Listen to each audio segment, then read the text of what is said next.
I stood at the window of my downtown Chicago hotel suite, watching the sunset paint the skyline in hues of gold and crimson. In my hand, a glass of cabernet, the same wine Daniel and I had toasted with on our 10th anniversary just 6 months ago. Only now I wasn't drinking to celebrate love. I was celebrating victory. Before we jump back in, tell us where you're tuning in from, and if this story touches you, make sure you're subscribed, because tomorrow, I've saved something extra special for you. 3 hours earlier, Daniel and his mistress Olivia had arrived at our family home on Oakwood Drive with moving trucks and a document he thought would give them ownership. The look on their faces when they discovered what awaited them. That's what I was really toasting to. But I'm getting ahead of myself. My name is Rebecca Lawson.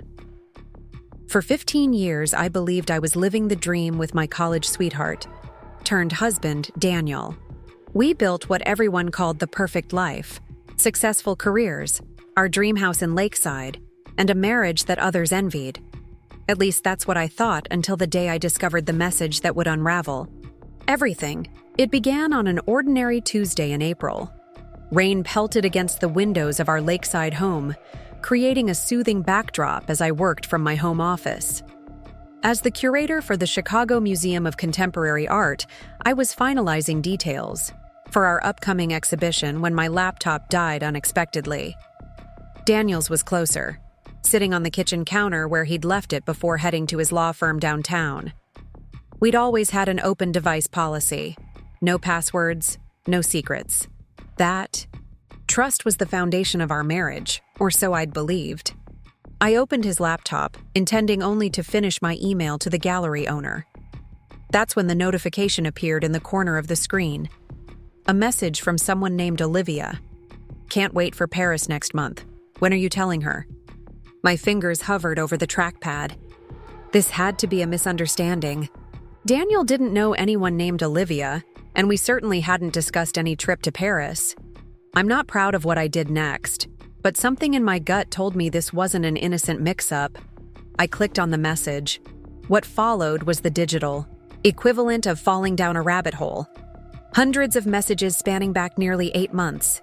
Photos, hotel confirmations, and plans. Detailed plans about their future together. In our home. The home Daniel and I had saved for years to buy. The lakefront property is perfect for us, one message from Daniel read. Once everything's finalized with Rebecca, we'll renovate the master suite the way you've always wanted. My hands trembled as I scrolled, each message driving the knife deeper. The betrayal wasn't just emotional, they were planning a life in the home I'd poured my heart into. The vintage chandelier I'd found at that estate sale in Milwaukee, the garden I'd spent 3 summers perfecting. The custom kitchen we'd designed together during what I now realized was the beginning of his affair. I must have sat there for hours, reading every message, examining every photo, documenting everything. When I finally looked up, darkness had fallen. The rain now a torrential downpour that matched the storm brewing inside me. My first instinct was confrontation. To call him, scream, demand answers. To drive downtown to his office and create the scene he deserved.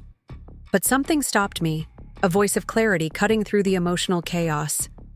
The museum curator in me, the one who pieced together historical narratives for a living, took over. If there was one thing my career had taught me, it was that the most powerful stories revealed themselves through patient observation and meticulous documentation. This wasn't just about an affair.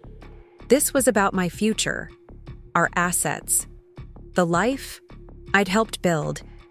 I closed the laptop exactly as I'd found it, then reached for my phone. Not to call Daniel, but the one person I knew would help me see through the emotional haze. Jennifer, it's me. I need your help, but you can't tell anyone we spoke. Jennifer Peterson had been my best friend since graduate school. More importantly, she was a divorce attorney who'd seen it all. Within an hour, she was at my door with a bottle of wine, and the steely determination that had made her one of Chicago's most formidable family lawyers. "Tell me everything," she said, setting up her laptop at my kitchen island. And don't leave out any details. I recounted everything I'd discovered, showing her the screenshots I'd thought to take. He's been moving money, I told her, pulling up our joint account statements. Small amounts at first, but increasing over the past 3 months. Jennifer studied the statements, her expression grim. Classic pre-divorce behavior. He's building a nest egg while keeping you in the dark. There's more, I said, pulling out the property documents I'd found in his home office drawer the previous week. Documents I'd thought were related to a client's case.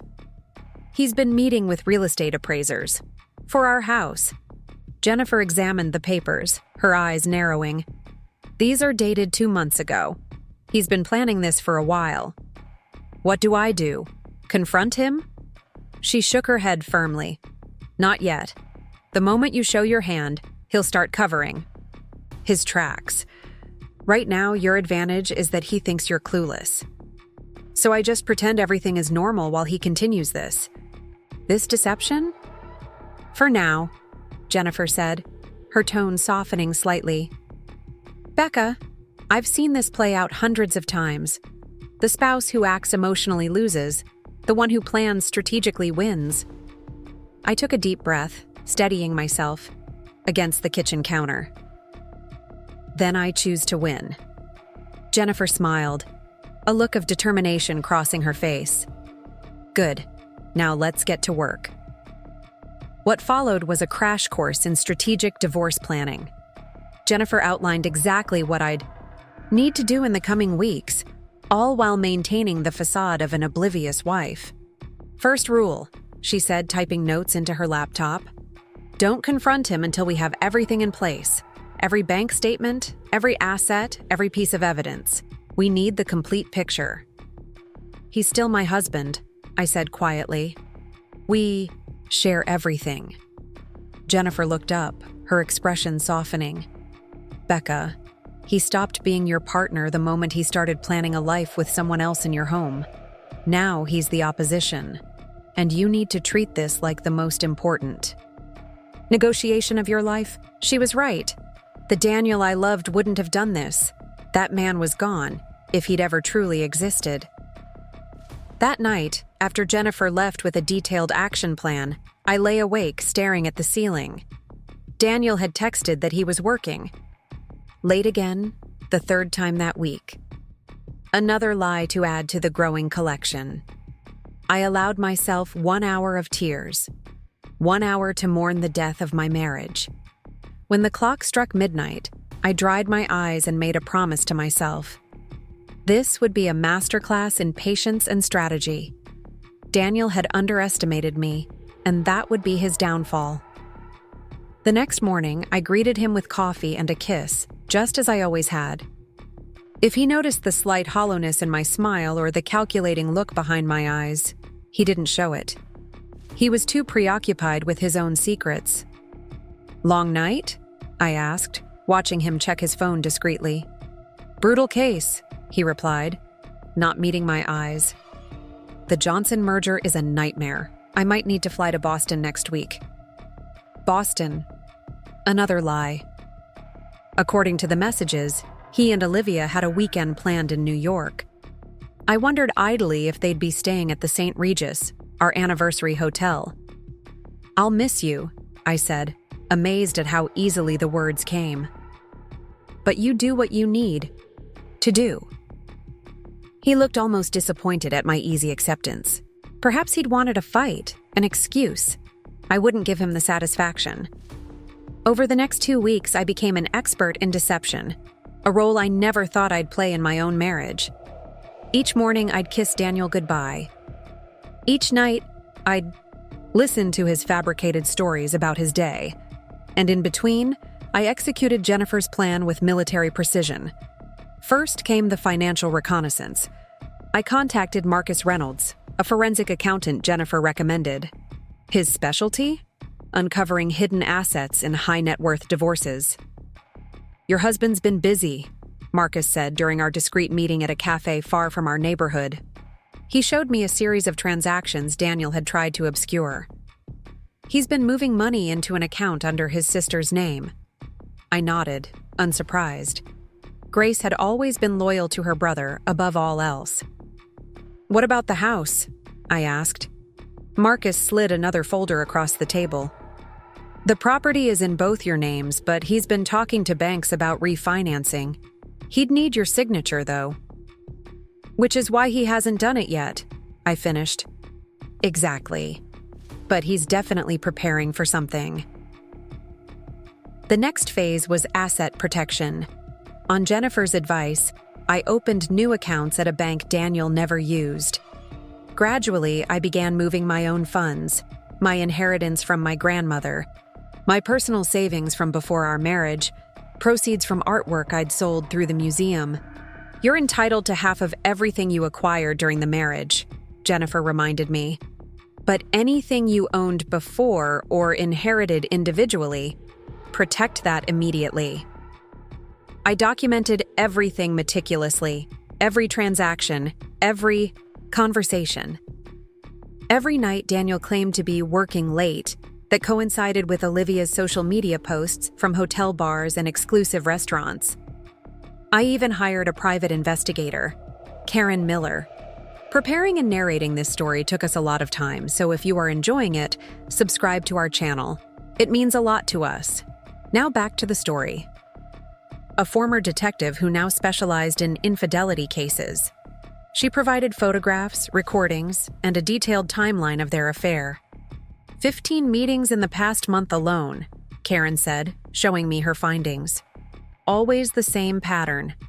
He leaves his office at 5:30, meets her at various locations, and returns home to you with a different story each time. I studied the photographs of them together.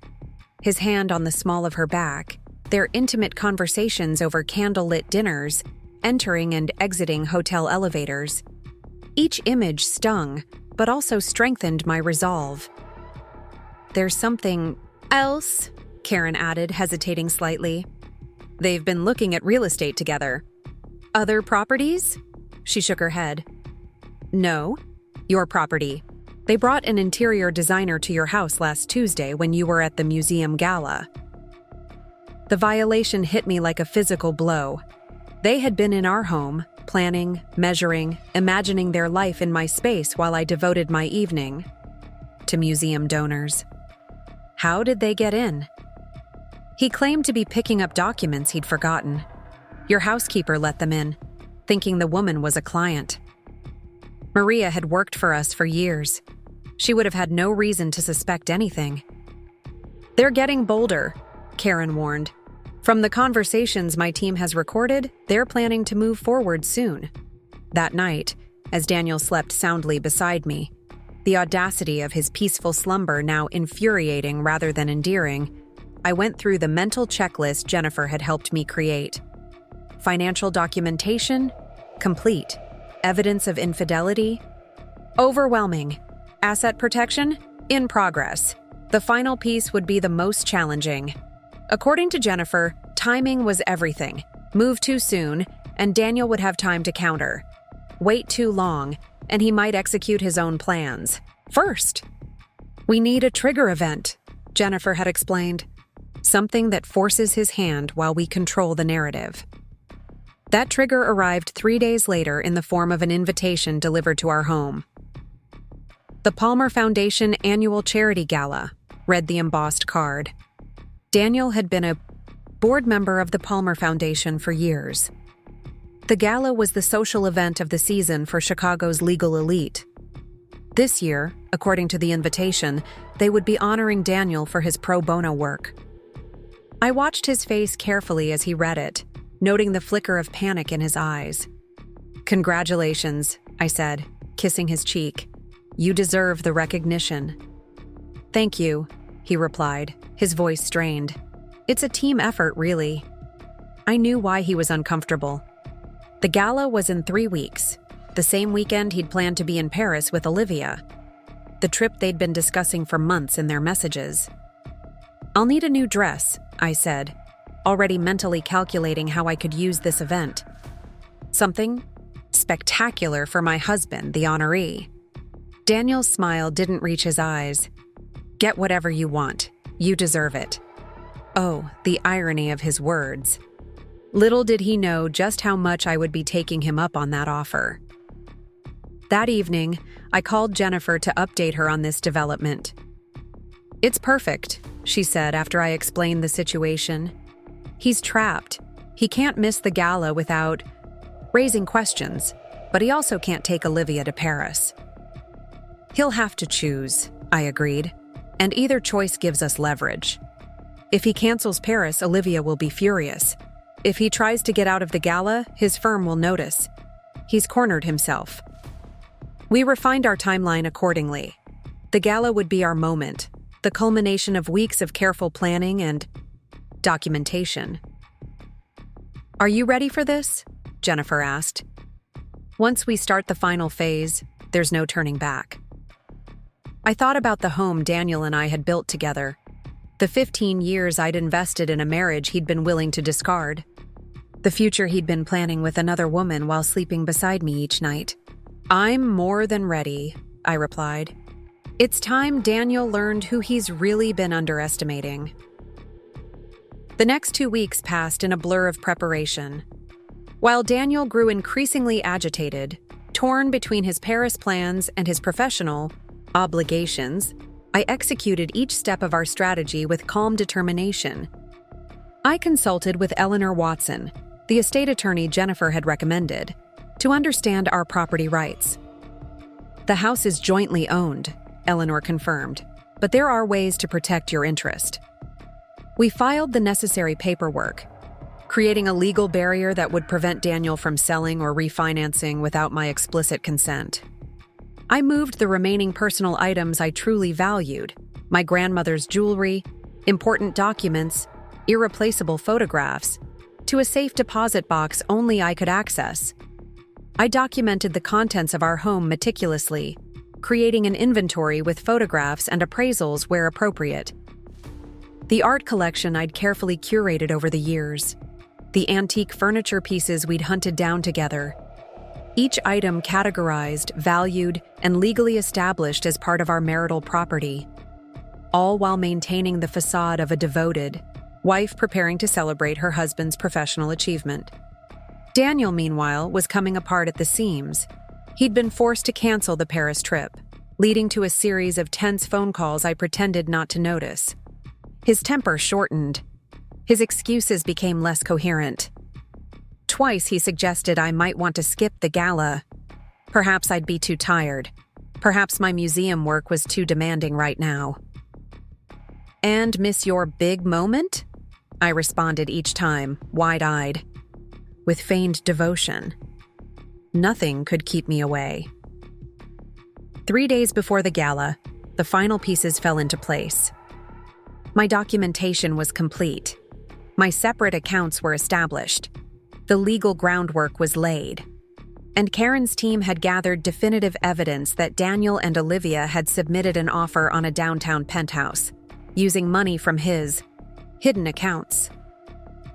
"He's planning to leave after the gala," Jennifer confirmed after reviewing the latest findings, "probably hoping the public recognition will help him in the divorce proceedings. He thinks being Chicago's most charitable attorney will make him look better when he abandons his wife," I asked, incredulous. "Men like Daniel always believe they can control the narrative," Jennifer replied. "Our job is to show him just how wrong he is." The night before the gala, I laid out my outfit, a stunning black gown that had cost Daniel's credit card a small fortune. The symbolism wasn't lost on me. I'd be dressed for both a celebration and a funeral. The death of my marriage deserved proper attire. As I stood in our bedroom, making final adjustments to the dress, Daniel received a phone call. He stepped into the hallway to answer it, his voice low and urgent. I didn't need to eavesdrop to know it was Olivia. His body language, the tension in his shoulders, the way he paced, told me everything. When he returned, his face was tight, with poorly concealed anger. "Everything okay?" I asked innocently. "Fine," he snapped. Then, catching himself, he softened his tone. "Just client issues. Nothing for you to worry about." I nodded, turning back to my dress preparations. "Tomorrow will be perfect," I assured him. "I've made sure of it." He had no idea just how thorough my preparations had been. The morning of the gala, I rose early. Daniel was still sleeping, fitfully, his brow furrowed even in slumber. I studied his face, searching for traces of the man I'd fallen in love with. Had it all been a performance? Or had something changed him along the way? It didn't matter now. The man I'd married was gone, replaced by someone willing to discard 15 years of shared history for a new beginning with his mistress. In our home. I slipped out of bed and began my final preparations. Today would require my most convincing performance yet. For a few more hours, I would play the role of proud, supportive wife. And then, when the moment was right, I would reveal the truth. As I applied my makeup with careful precision, I caught Daniel watching me from the bed. "You look beautiful," he said, his voice strangely hollow. For a moment, I almost felt sorry for him. Almost. "Thank you," I replied, meeting his eyes in the mirror. "Today is important for both of us." He had no idea just how true those words would prove to be.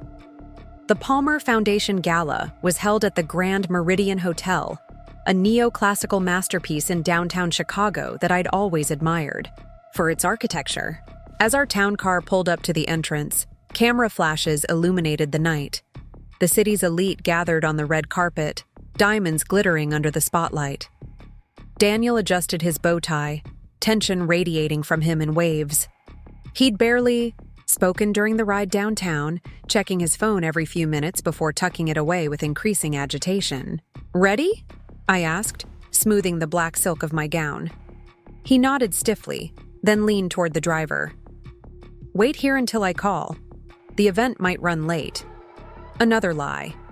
According to Karen's intelligence, he'd arranged to meet Olivia at 11:30 p.m. at a bar 3 blocks away. They'd had a vicious argument about the canceled Paris trip, and this was his attempt at reconciliation. As we walked the red carpet, Daniel slipped into his public persona with practiced ease. He smiled for photographs, his hand resting on the small of my back in a gesture that once felt intimate, but now seemed performative. To the flashing cameras, we were still Chicago's golden couple, the successful attorney and the respected museum curator, a perfect partnership. If only they knew. "Daniel, congratulations on the honor." Richard Palmer himself approached as we entered the grand ballroom. At 72, the foundation's founder still cut an impressive figure in his tailored tuxedo. And Rebecca, lovely as always. "Richard, thank you for having us," I replied warmly, accepting his kiss on my cheek. "The foundation's work this year has been extraordinary." "Couldn't do it without your husband," Richard said, clapping Daniel on the shoulder. "The pro bono program he's established has become a model for firms across the Midwest." I watched Daniel bask in the praise, wondering if the foundation board would be so impressed if they knew he'd been embezzling from his own firm to fund his new life with Olivia. The private investigator had uncovered that particular detail just yesterday, fraudulent billing practices that had generated over $200,000 in the past year alone.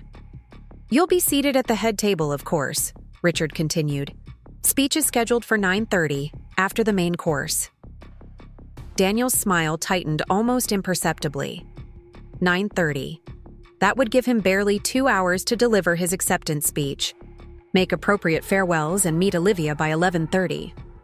"Perfect," he replied smoothly. "I've been looking forward to sharing my thoughts on the foundation's impact." We made our way through the crowd, stopping frequently as colleagues congratulated Daniel. Each conversation was an exercise in restraint as I maintained my supportive wife facade. My cheeks ached from smiling, but years of museum fundraisers had prepared me for this kind of performance. At the head table, we were seated with the foundation's board members and their spouses. All people who'd been to our home for dinner parties, who'd watched our marriage with admiration. I wondered how many of them would be shocked by what was about to unfold, and how many had suspected all along. "How's the new exhibition coming along?" asked Margaret Bennett, wife of the foundation's treasurer. "Daniel mentioned you've been working late hours." Daniel tensed beside me, suddenly very interested in his water glass. "It's been demanding," I replied, sipping my champagne, "but so rewarding. Actually, I've made some fascinating discoveries during my research." I let the double meaning hang in the air, enjoying the slight flush creeping up Daniel's neck. He reached for his phone again, checking it under the table. "Problems at the office?" I asked innocently. "Just confirming some details for my speech," he muttered. The orchestra began playing, signaling the start of dinner service. As waiters presented the first course, I discreetly checked my own phone. A message from Jennifer confirmed everything was in place for the next phase of our plan. Throughout the elaborate 5-course meal, I maintained pleasant conversation while Daniel grew increasingly distracted. Twice, he excused himself to make phone calls, returning each time with a deeper scowl barely concealed behind his public smile. At 9:15, Richard Palmer approached the podium. "Ladies and gentlemen, it's time to recognize this year's recipient of the Palmer Foundation Humanitarian Award." The ballroom lights dimmed as a video presentation began, highlighting Daniel's work with the foundation. Images of him with disadvantaged clients flashed across the screen, interspersed with testimonials from those he'd helped pro bono. "Your husband is remarkable," whispered Margaret Bennett beside me. "Such dedication to those less fortunate." I nodded, wondering if she'd use the same word, remarkable, to describe how he'd systematically planned to abandon his wife while stealing their home. The video concluded to enthusiastic applause. Richard returned to the microphone. "It is my great honor to present this year's award to a man whose commitment to justice is matched only by his compassion for others. Please welcome to the stage, Daniel Lawson." The audience rose in a standing ovation as Daniel made his way to the podium. He embraced Richard, accepted the Crystal Award, and turned to face the crowd with practiced humility. "Thank you, Richard, and thank you to the Palmer Foundation for this tremendous honor," he began, his voice steady and confident. "When I began practicing law 15 years ago, I made a promise to myself that success would never come at the expense of service." I watched him deliver his carefully crafted speech, marveling at his ability to present himself as a paragon of integrity while living a double life. He spoke about justice, about commitment, about building a better community through steadfast dedication to principles. "None of this would be possible," he continued, approaching the conclusion of his speech, "without the unwavering support of my wife, Rebecca." The spotlight suddenly found me, and hundreds of faces turned in my direction. I smiled, nodding graciously as Daniel extended his hand toward me. Her patience, her wisdom, and her partnership have been the foundation upon which everything else is built. "Rebecca, thank you for 15 incredible years. I couldn't have done any of this without you." The irony was almost too much to bear. Still, I maintained my composure, accepting the audience's applause with a gracious nod. As Daniel returned to his seat, placing the Crystal Award on the table, between us, I leaned close to whisper in his ear. "Beautifully said. Shame none of it was true." He froze, his smile faltering for just a moment before he recovered. "What are you talking about?" "We need to discuss something important," I said softly, my expression never changing. "After the dessert course, there's a small meeting room off the east corridor. Meet me there at 10:15. His eyes narrowed slightly. "I have to network after the ceremony. It's expected." 10:15, Daniel. Don't be late." I stood gracefully, gathering my clutch. "I'm going to freshen up. Enjoy your dessert." I could feel his eyes on my back as I glided through the ballroom toward the ladies' room. The timing was crucial now. Every element had to align perfectly. In the elegant powder room, I checked my appearance in the gilded mirror. My makeup was flawless, my expression composed. No one looking at me would guess that I was about to detonate a bomb that would destroy the carefully constructed life Daniel thought he controlled. I sent a quick text to Jennifer. Proceeding as planned, 10:15. Her response came immediately. Team in position. Documents delivered. Good luck. At precisely 10:15, I entered the small meeting room off the east corridor. Jennifer had arranged for us to have access through her connection on the hotel's event staff. The space was intimate, a conference table with 8 chairs, tasteful artwork on the walls, and a stunning view of the Chicago skyline through floor-to-ceiling windows. On the table sat a leather portfolio containing everything we'd compiled over the past weeks. Financial records, surveillance photographs, property documents, text messages, hotel receipts, all meticulously organized and annotated with post-it notes in my neat handwriting. Daniel arrived at 10:20, irritation evident in his clipped stride. This better be important, Rebecca. The mayor wants to discuss the youth initiative and... He stopped short when he saw the portfolio on the table. Sit down, Daniel. My voice was calm, controlled. What is this? 15 years of marriage distilled into very compelling evidence. Please sit. He remained standing, wariness replacing irritation. Evidence of what exactly? I opened the portfolio and began spreading documents across the polished mahogany table. Bank statements, property assessments, photographs of him with Olivia entering hotels, dining at restaurants, viewing the downtown penthouse. Your affair with Olivia Pierce, your embezzlement from the firm, your plans to leave me after tonight's gala. I arranged the documents methodically, as if creating a museum exhibit.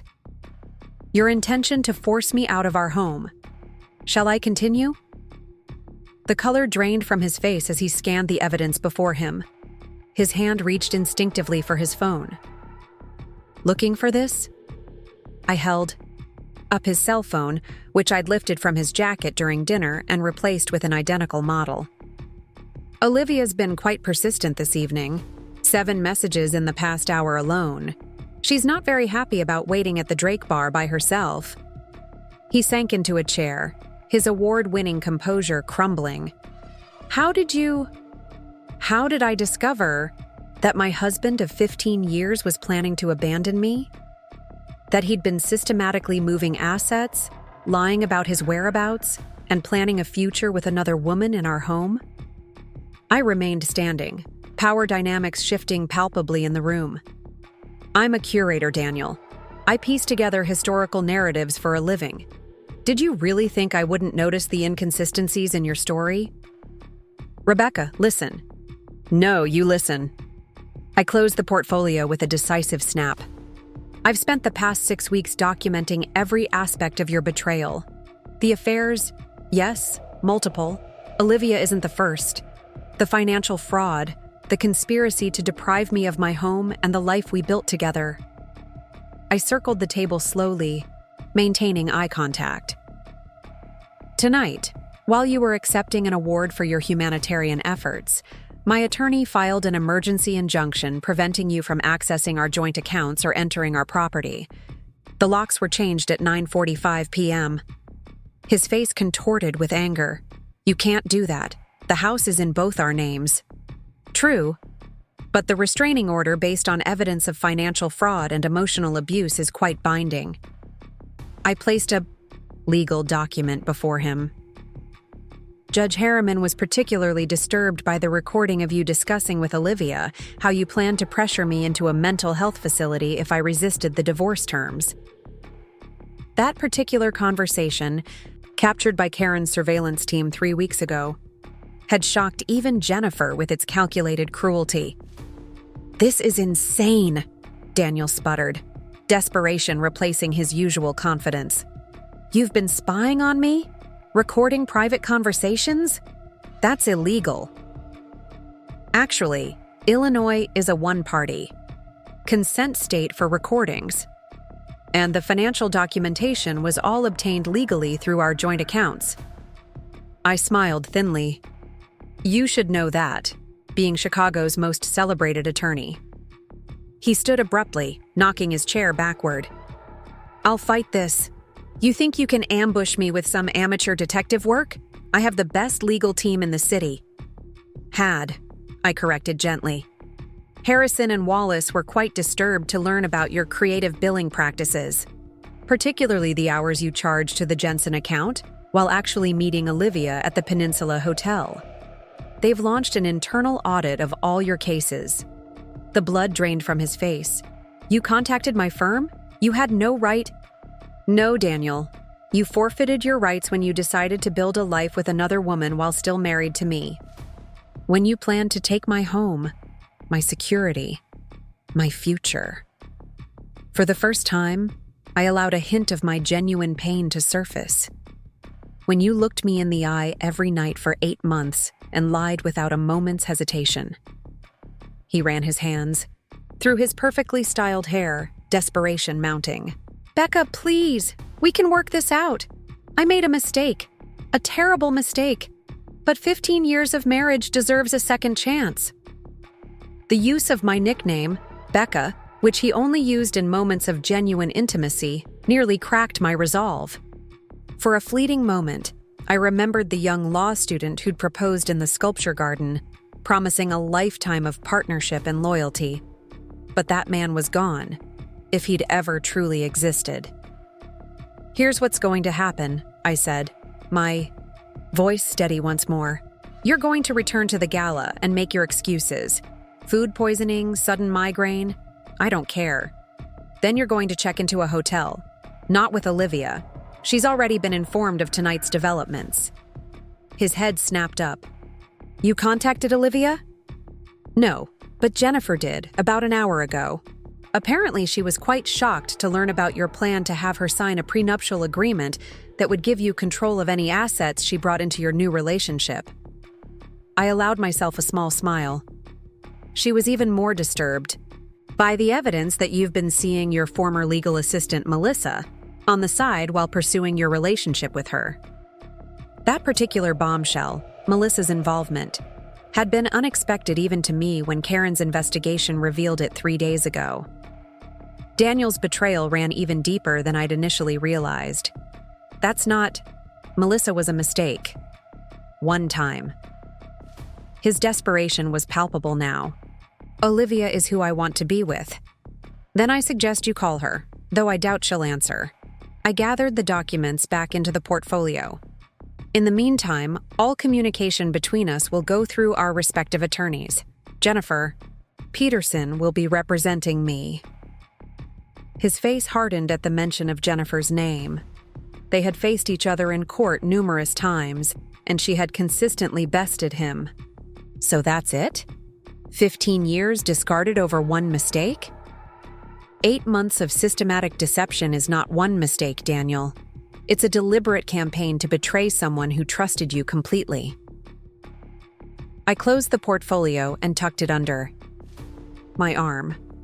And no, 15 years hasn't been discarded. It's been carefully documented and will be thoroughly considered during the division of assets.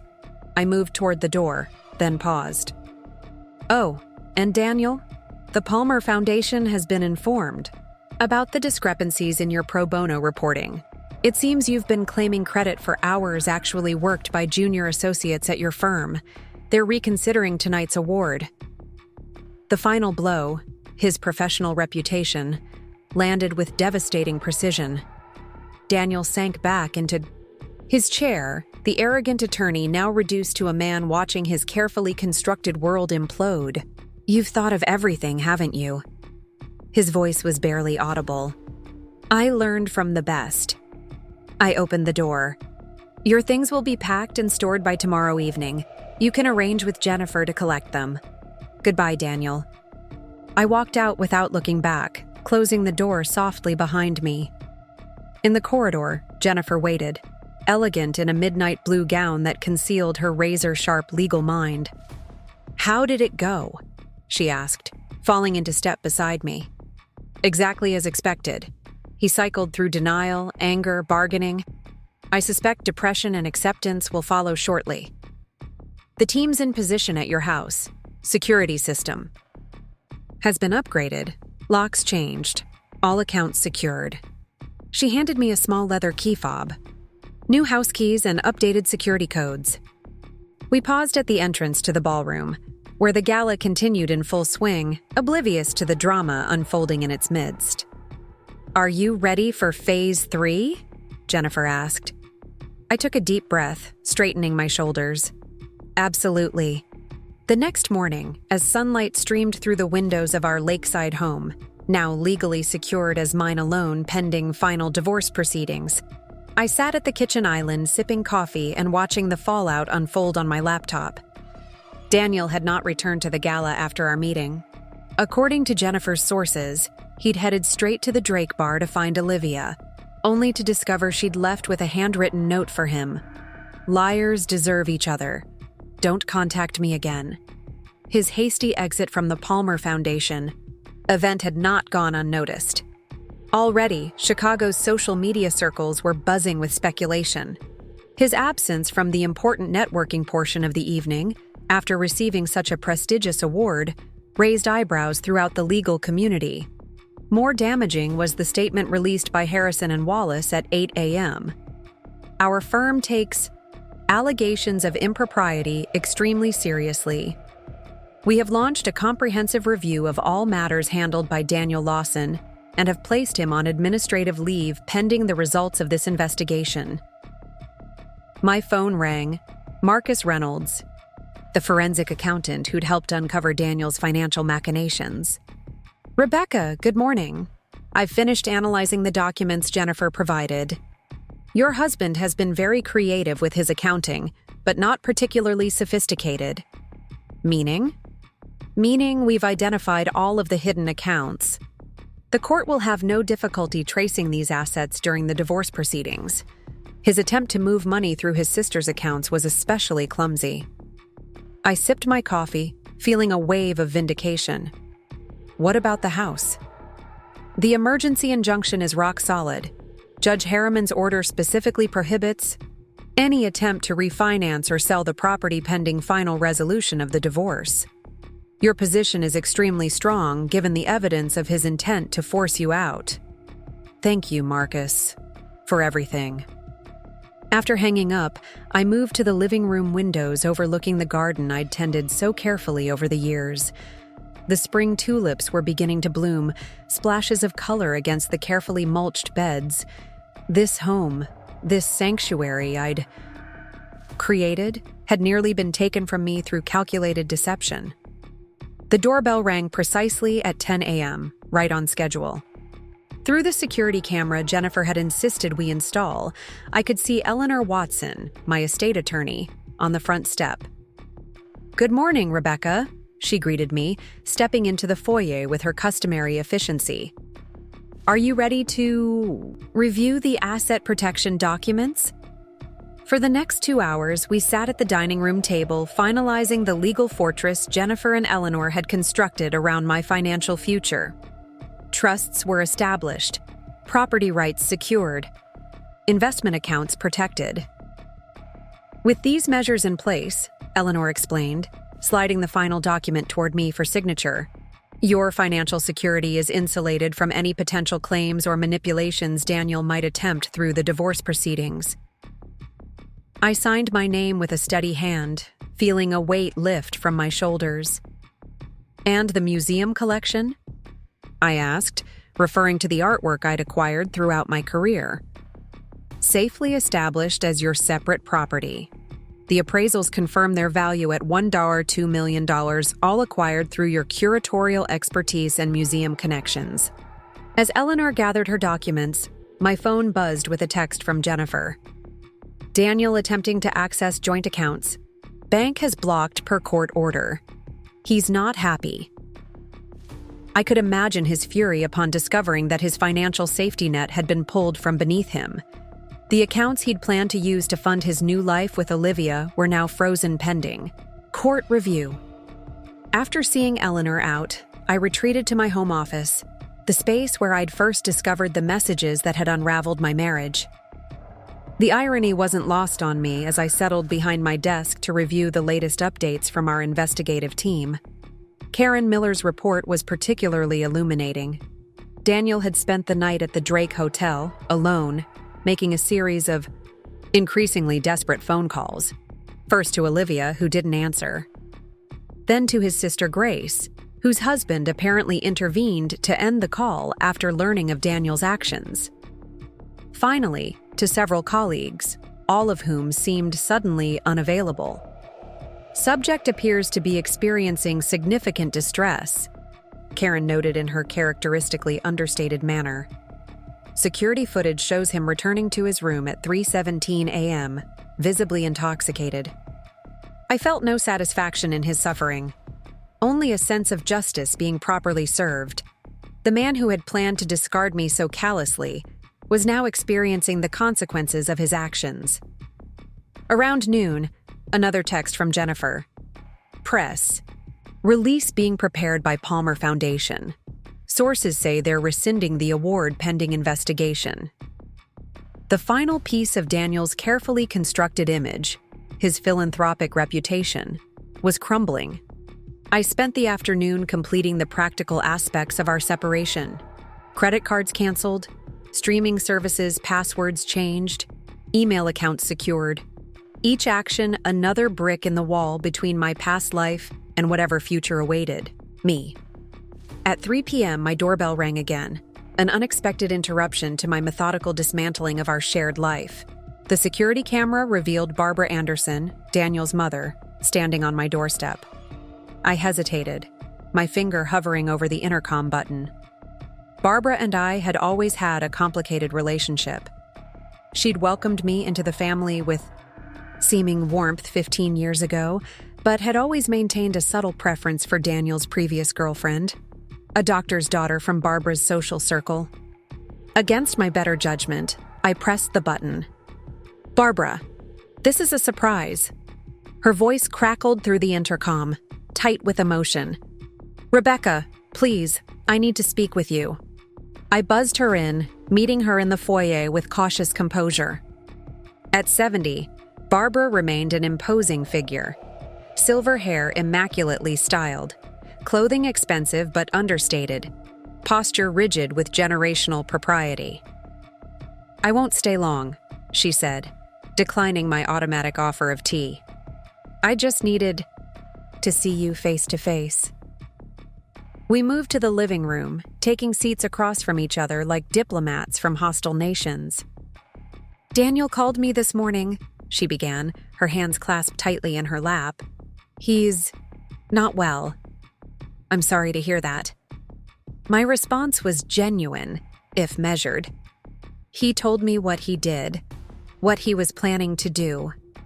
Her eyes, so like Daniel's, held mine steadily.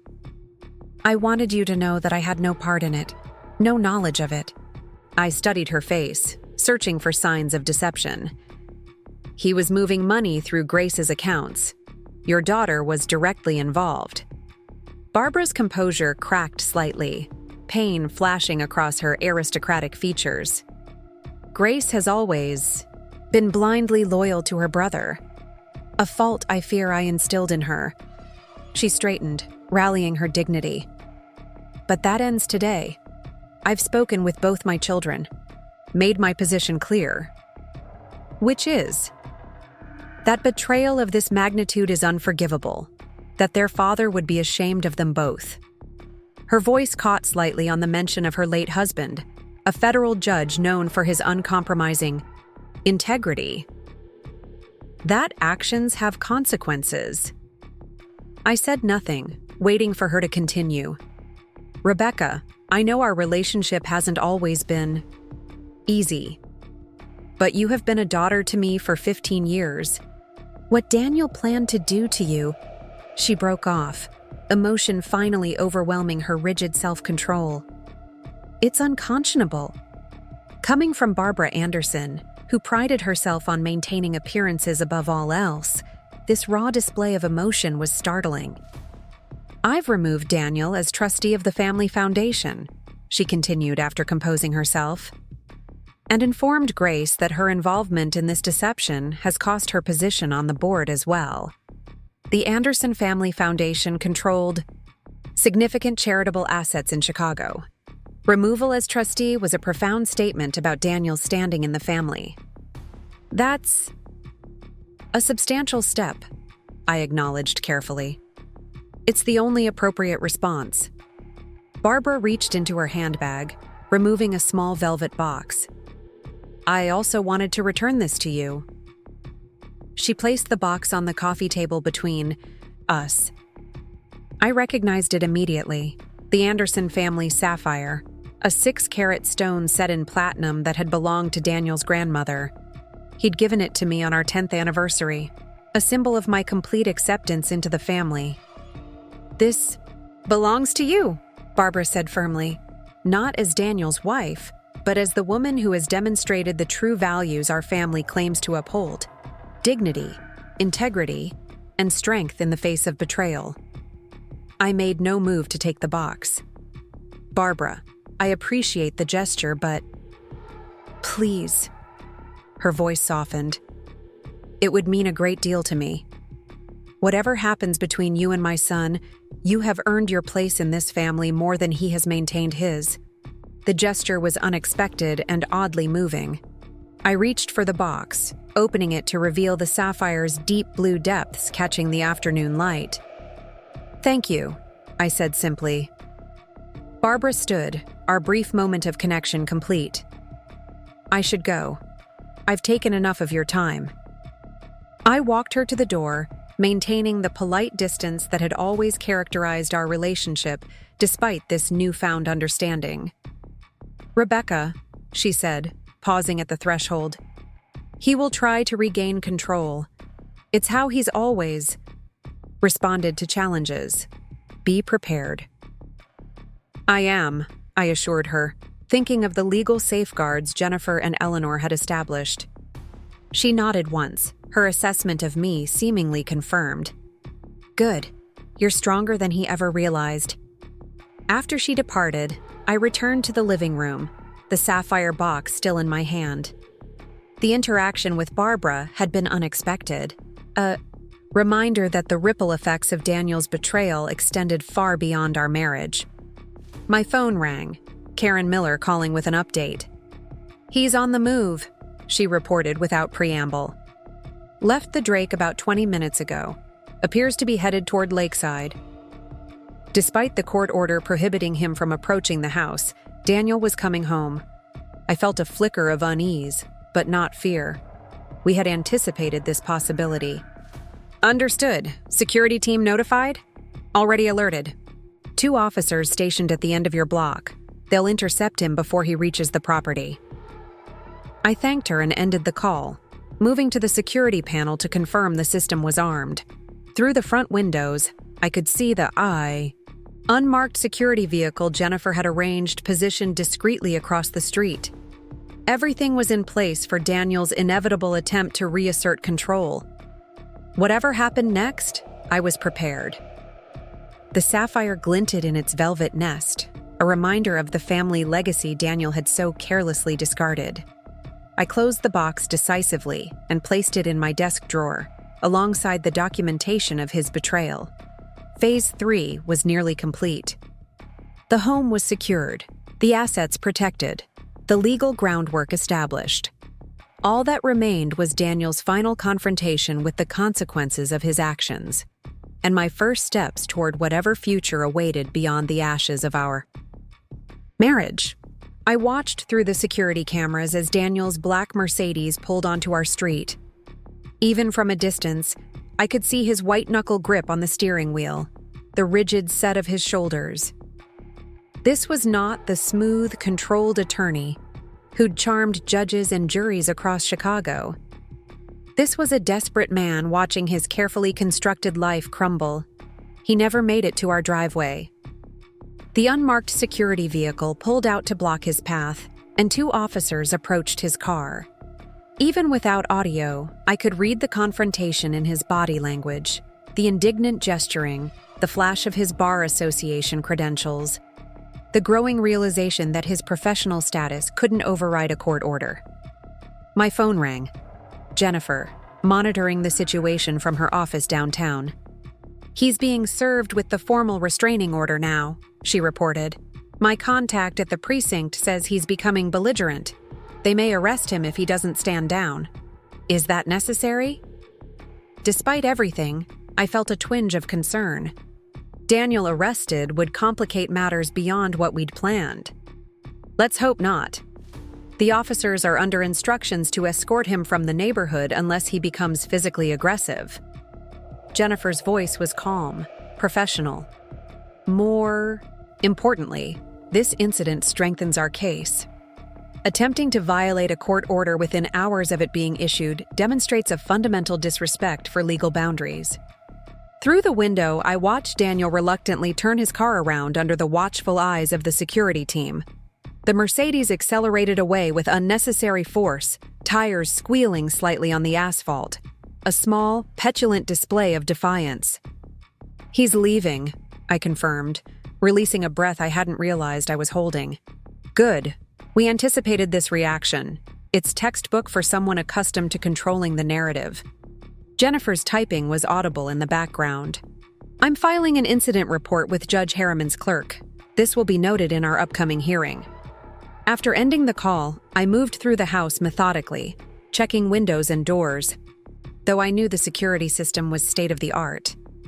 The confrontation with Daniel, though brief and from a distance, had left me unsettled. For 15 years, I'd known him as my partner, my support. Seeing him as an adversary, a threat, requiring security measures, was still jarring despite the weeks of preparation. My phone chimed with a text from Karen. "Subject heading downtown, appears to be returning to Drake Hotel." Another crisis averted, at least temporarily. I resumed my methodical inventory of our home, or rather, my home now. Each room contained memories of our shared life, but also evidence of how separate our worlds had become even while living under the same roof. Daniel's home office revealed the most. With him locked out, I could now examine it thoroughly. Behind the tasteful mahogany shelves lined with legal volumes and framed diplomas, I found remnants of the double life he'd been constructing. A hidden drawer containing a separate phone, hotel keycards, receipts, from restaurants I'd never visited. More telling was what was missing. Photographs of us that had once dotted his desk and shelves, evidence of 15 years together, had been gradually removed. The framed image from our honeymoon in Santorini, the candid shot from his law school graduation where I'd surprised him with champagne, the professional portrait from our 10th anniversary party. All gone, leaving faint rectangles on the wall where dust hadn't gathered. How hadn't I noticed these disappearing markers of our marriage? The gradual erasure of our shared history from his daily environment should have been a warning sign. Perhaps I had noticed subconsciously, but dismissed it, unwilling to acknowledge what it signified. The doorbell rang again, Marcus Reynolds this time, arriving for our scheduled meeting to review the financial documents we'd need for the upcoming court proceedings. "I've completed the forensic analysis of your joint finances," he explained, spreading detailed spreadsheets across my dining room table. "The picture is quite clear." For the next hour, he walked me through Daniel's financial maneuvers, the systematic diversion of funds, the hidden accounts, the gradual liquidation of assets in preparation for his planned departure. The pattern began approximately 18 months ago, Marcus noted, pointing to highlighted transactions. Small transfers at first, then increasingly larger sums as he grew confident you wouldn't notice. 18 months, 6 months longer than I'd realized. The betrayal had roots deeper than I'd imagined. What's most concerning is this series of transactions, Marcus continued, flipping to another page. He's been withdrawing cash in amounts just under $10,000 to avoid mandatory reporting requirements. How much in total? Approximately $175,000 over the past year, untraceable once converted to cash. I absorbed this information with growing anger. While I'd been working late nights at the museum, dedicating myself to my career and our shared future, Daniel had been systematically preparing to abandon me, financially as well as emotionally. The good news, Marcus added, sensing my distress, is that we've documented everything. Judge Harriman is known for taking a particularly dim view of financial deception in divorce proceedings. After Marcus departed, I retreated to the garden, my personal sanctuary within our property. The carefully tended beds of perennials and ornamental grasses had always been my project, not Daniel's. He'd praised the results but never showed interest in the process, seeing the garden as my hobby rather than our shared space. As I deadheaded spent blooms and pulled emerging weeds, I reflected on how this approach had characterized much of our marriage. Daniel appreciated the outcomes, the beautiful home, the social connections, the image of a successful partnership, without investing in the daily maintenance that sustained them. My phone rang again, Eleanor Watson this time, with updates on the property protection measures. The title company has processed the emergency filing, she reported. The house cannot be sold or refinanced without your explicit written consent, notarized and verified in person. And if Daniel challenges this? The documentation of his intent to force you out is compelling. His text messages discussing getting her out of the house one way or another are particularly damning. Eleanor's tone was reassuring. Property law in Illinois strongly protects against exactly this kind of matrimonial manipulation. By evening, the immediate crisis had passed. Daniel remained at the Drake Hotel, according to Karen's surveillance team. Security remained in place around my home. The legal safeguards were established. I should have felt relieved, triumphant even, but instead found myself wandering through the quiet rooms feeling oddly hollow. In the kitchen, I opened a bottle of wine, an expensive Bordeaux Daniel had been saving for a special occasion. As I sipped it slowly, I scrolled through messages from friends and colleagues, most unaware of the drama unfolding in my personal life. The museum director had emailed about the upcoming exhibition, oblivious to the fact that her trusted curator was simultaneously orchestrating a complex personal extraction. My sister in Seattle sent photos of her children, asking when Uncle Daniel and I might visit next. The neighborhood association reminder about the summer block party arrived, requesting volunteers for the planning committee. The juxtaposition was jarring. Normal life continuing while my world transformed completely. I hadn't told many people yet about the impending divorce. Jennifer had advised keeping the circle small until the initial legal groundwork was established. The fewer people who know, the less chance Daniel has of controlling the narrative, she'd explained. Once the court filings become public, you can share your story on your own terms. My phone chimed with a notification from the security system, motion detected at the front gate. The camera feed showed a delivery person leaving a large arrangement of white lilies on the porch. White lilies, my favorite.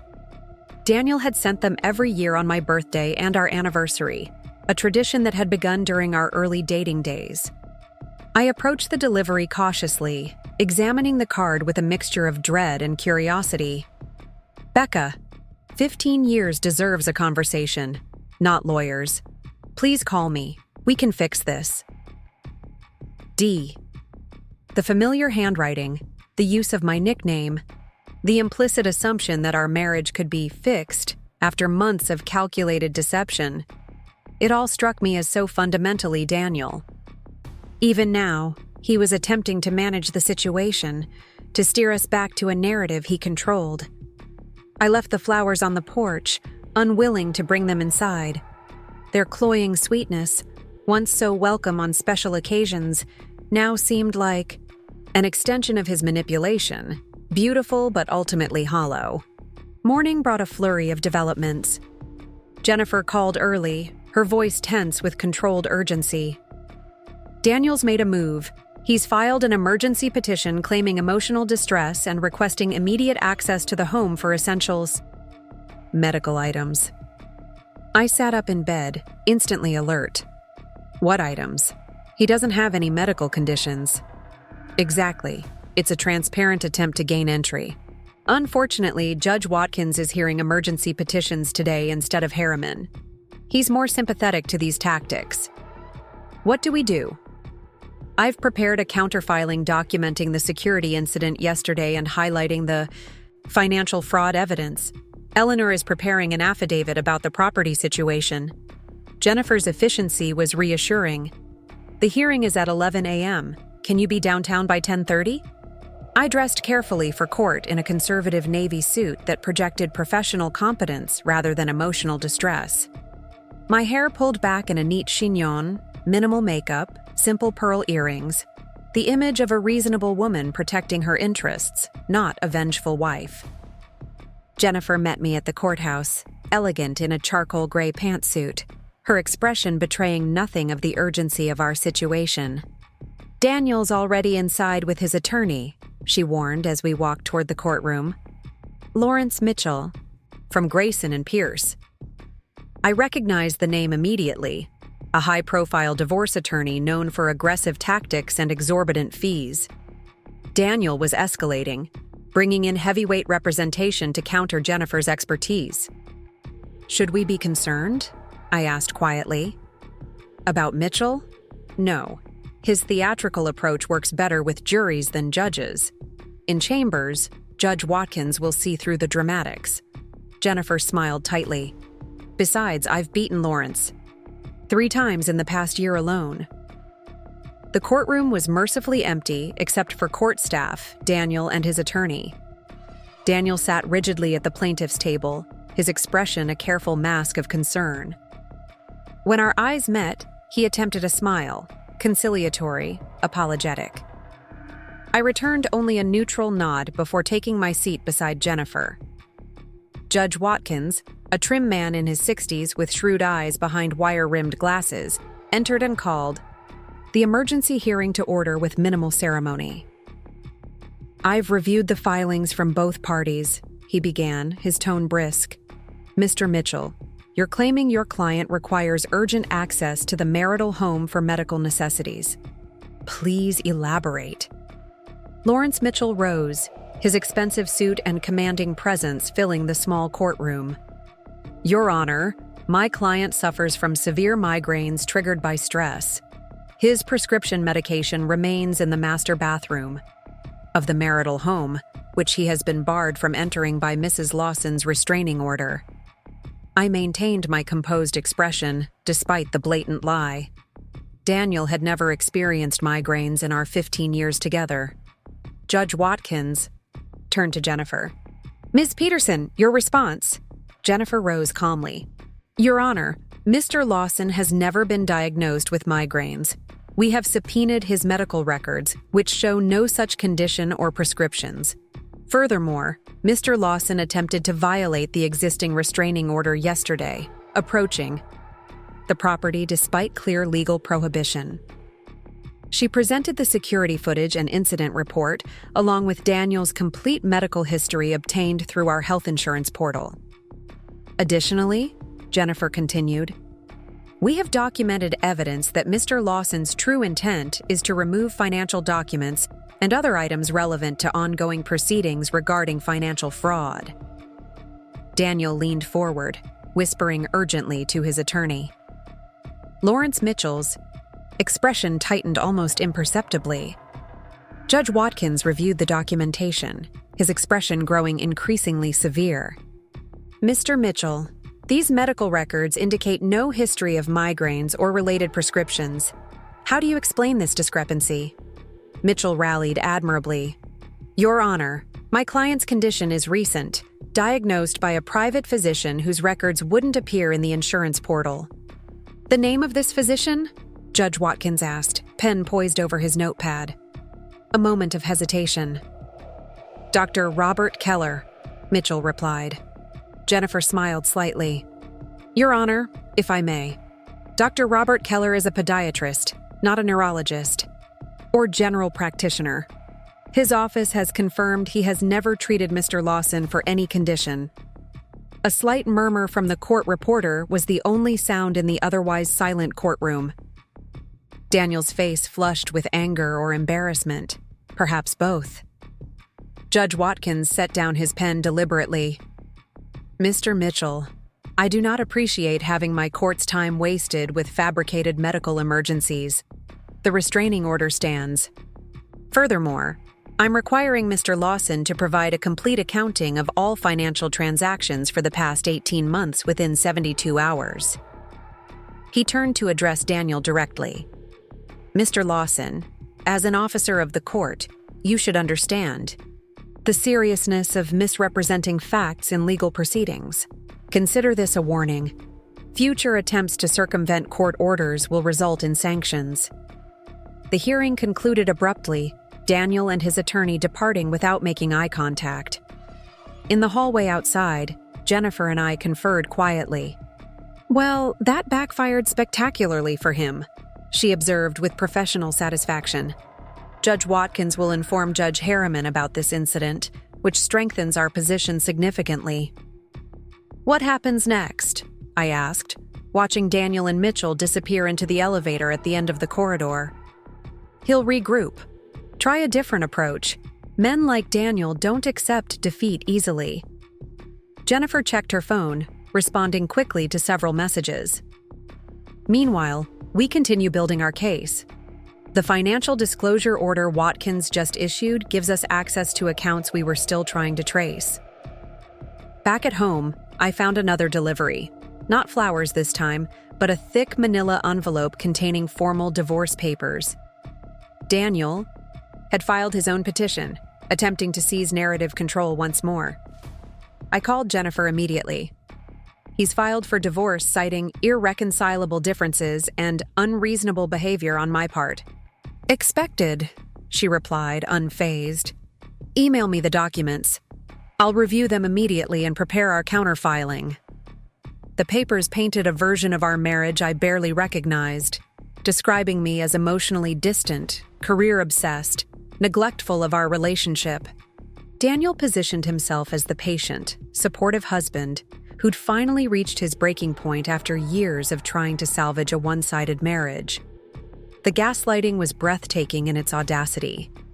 The man who'd been systematically betraying me for 18 months was now claiming victimhood, rewriting our shared history to justify his actions. I forwarded the documents to Jennifer, then poured myself a glass of wine and stepped into the garden once more. The late afternoon sun cast long shadows across the carefully tended beds, highlighting the Japanese maples I'd planted to celebrate our 5th anniversary. My phone rang, an unfamiliar number with a Chicago area code. Rebecca Lawson speaking. Rebecca, it's Olivia Pierce. I nearly dropped the phone. Olivia, Daniel's mistress, the woman he'd planned to install in my home, calling me directly. I'd seen her face in surveillance photos, heard her voice in recorded conversations, but never spoken with her personally. I'm surprised to hear from you, I managed, my voice steadier than I felt. I know this is unusual. Her voice was higher than I'd expected, with a slight tremor that suggested nervousness or emotion. But there are things you should know. Things Daniel hasn't told either of us. I'm listening. Not over the phone. Can we meet? Somewhere public? Every instinct warned against this meeting, yet curiosity prevailed. The Garden Cafe at the Botanical Conservatory, tomorrow at 2 p.m. I'll be there, she replied, ending the call abruptly. I immediately called Jennifer to inform her of this unexpected development. It could be a trap, she warned. Daniel might be using her to gather information or create a confrontation he can use against you. Or she might have valuable information, I countered. You said yourself that mistresses often become powerful allies in divorce cases once they realize they've been manipulated too. Jennifer sighed. If you're determined to meet her, take precautions. Choose a public place with security cameras. Don't go alone. And record the conversation. Illinois is a one-party consent state. Already planned, the Botanical Conservatory has surveillance throughout, and I've chosen the cafe directly across from the security office. Smart. Karen and I will both. Be nearby, just in case. Jennifer paused. Be careful, Rebecca. Daniel's desperate, and desperate people make unpredictable moves. The next morning brought new developments. Harrison and Wallace, Daniel's law firm, issued a formal statement announcing his indefinite leave of absence pending internal investigation. The Palmer Foundation officially rescinded his humanitarian award, citing new information that contradicts the values our organization upholds. Daniel's carefully constructed professional reputation was unraveling thread by thread. I kept my appointment at the Garden Cafe, arriving early to secure a table with clear sightlines to all entrances. Jennifer sat at a table across the room, pretending to work on her laptop. Karen was positioned near the entrance, disguised as a casual visitor photographing exotic plants. Olivia arrived precisely at 2 p.m., recognizable from the surveillance photos, though more subdued in person. Her designer dress and immaculate makeup couldn't conceal the strain evident in her expression. She scanned the cafe nervously before spotting me and approaching with hesitant steps. "Thank you for meeting me," she said, sliding into the chair opposite mine. Up close, she appeared younger than I'd expected, perhaps 30 to my 42, with the polished beauty of someone who invested considerable time and resources into their appearance. I could see what had attracted Daniel.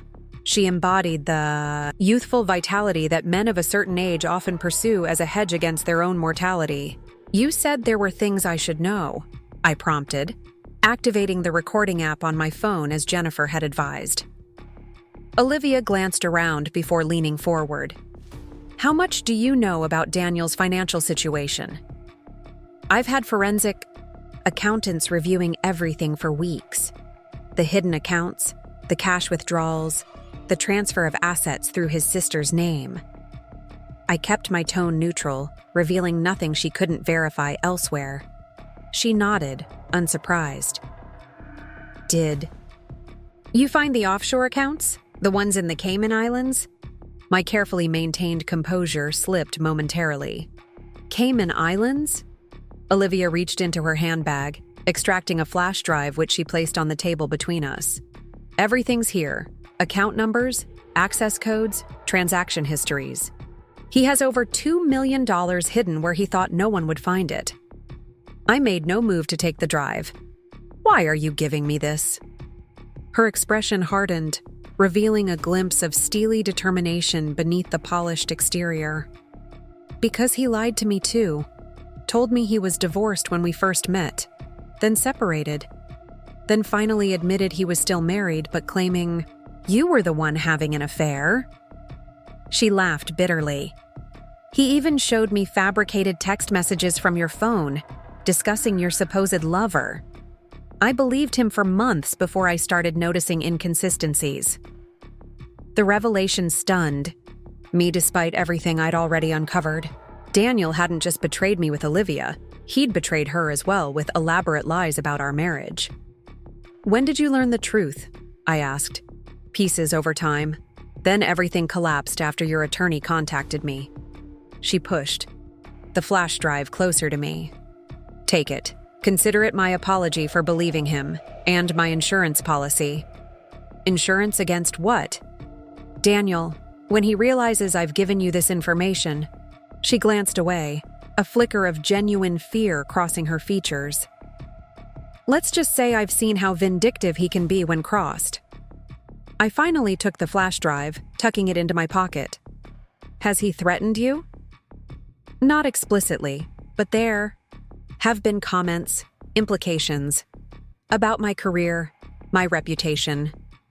Olivia worked as an investment advisor at a prestigious firm, a position that required an unblemished professional image. "He knows things that could damage me." The conversation continued for nearly an hour as Olivia revealed layer after layer of Daniel's deception. Their relationship had begun as a calculated seduction, Daniel pursuing her aggressively, presenting himself as an unhappily married man seeking escape. She'd been careful at first, insisting they keep things professional until his divorce was finalized. "He started bringing me house listings about 6 months ago," she explained. Said you two had agreed to sell the Lakeside property and divide the proceeds. Then he showed me your home. Claimed you were rarely there because you were living with your supposed boyfriend. The audacity of the lie was breathtaking.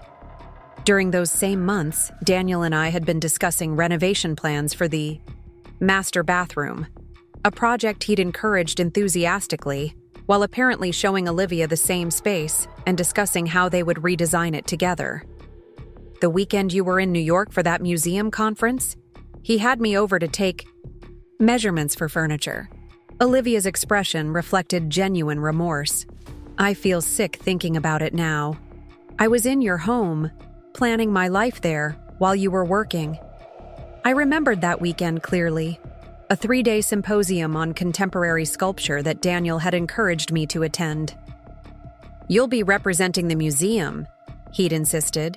It's important for your career. Now I understood his enthusiasm. It had created the opportunity to bring Olivia into our home. There's something else, Olivia continued, her voice dropping. Something that finally made me realize who he really is. She hesitated, seemingly weighing whether to continue. Whatever it is I need to know, I prompted gently. He's been recording our conversations, our intimate moments, everything. Her cheeks flushed with anger and embarrassment.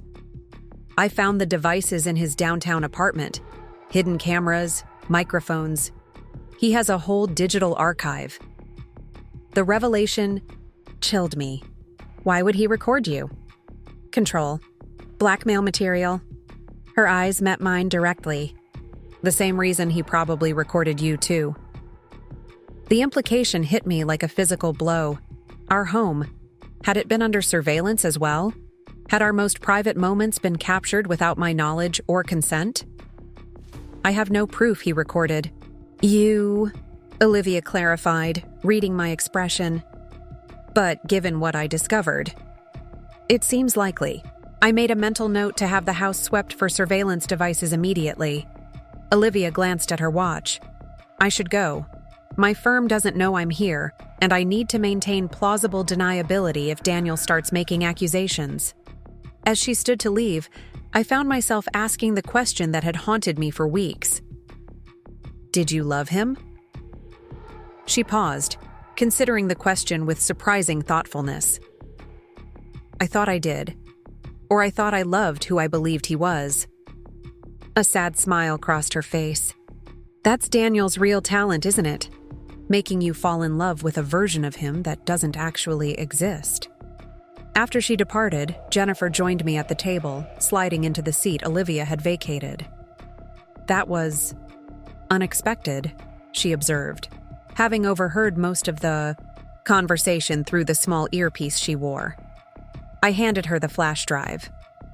If this checks out, we've just found 2 million reasons Daniel's been so desperate to regain control.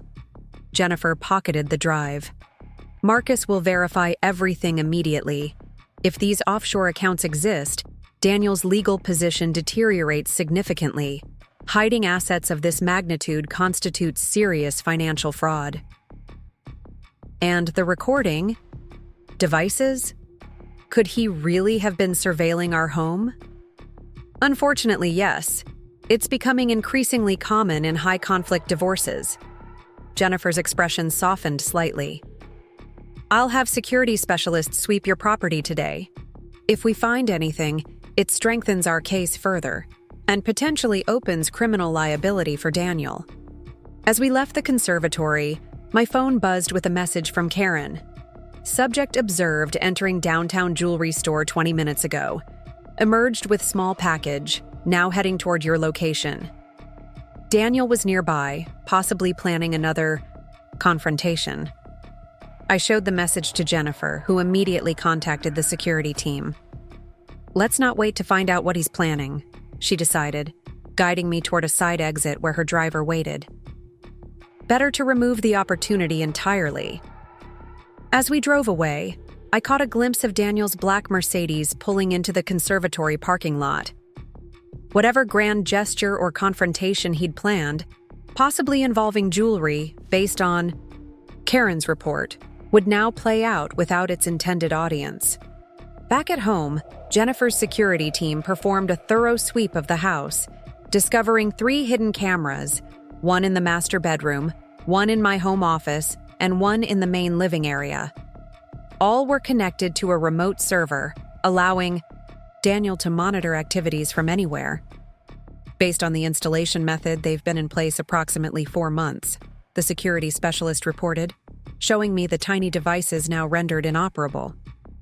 Quite sophisticated equipment, expensive. The violation was profound.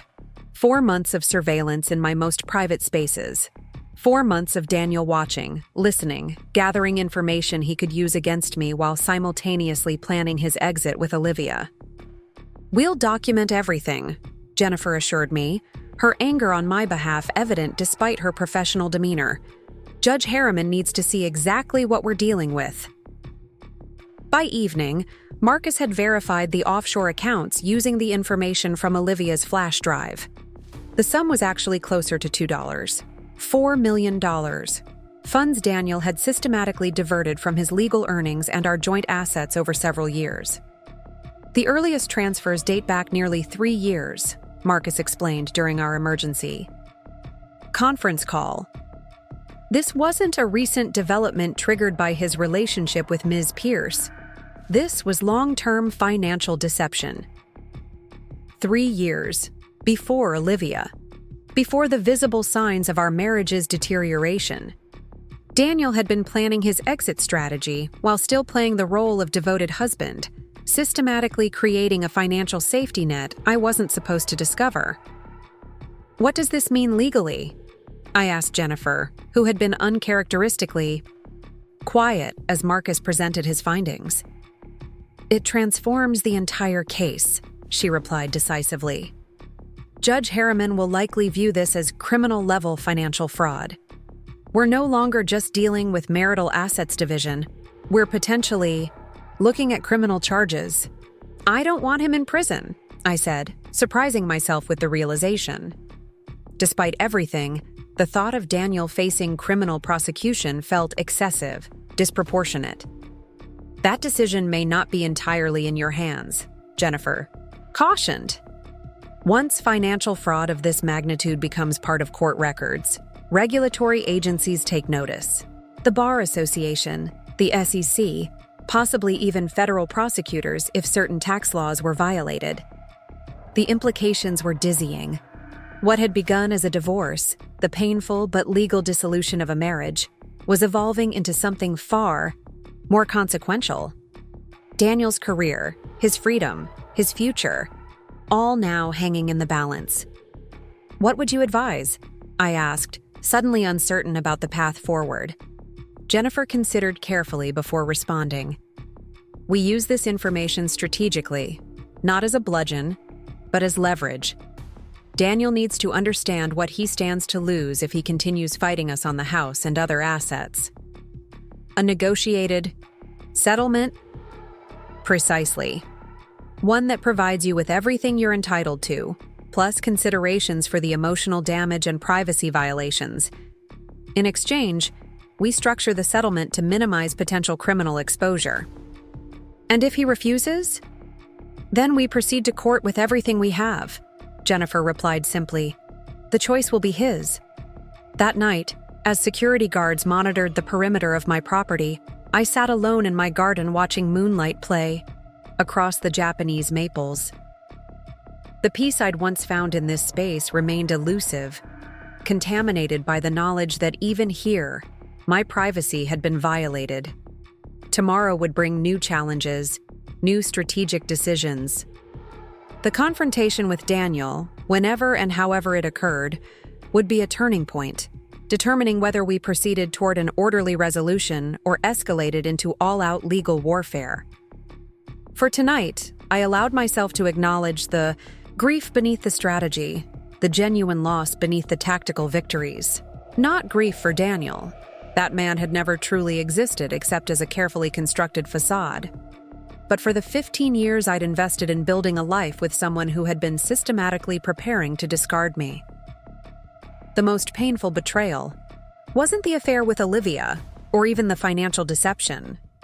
It was the revelation that while I'd been fully present in our marriage, Daniel had been performing a role, playing the devoted husband while methodically constructing his escape route. As the evening breeze stirred the garden, carrying the scent of late-blooming roses, I made a silent promise to myself. Whatever came next, I would face it with the same strength and clarity that had brought me this far.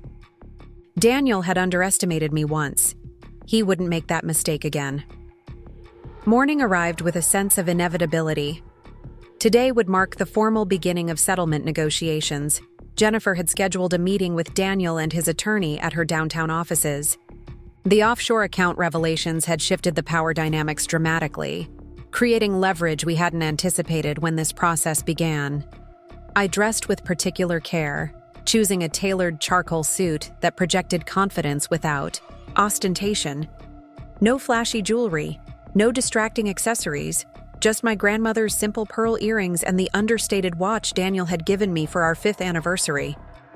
A small reminder of happier times, though perhaps also a subtle statement about the longevity of my commitment versus the impermanence of his. As I was preparing to leave, Marcus called with an urgent update.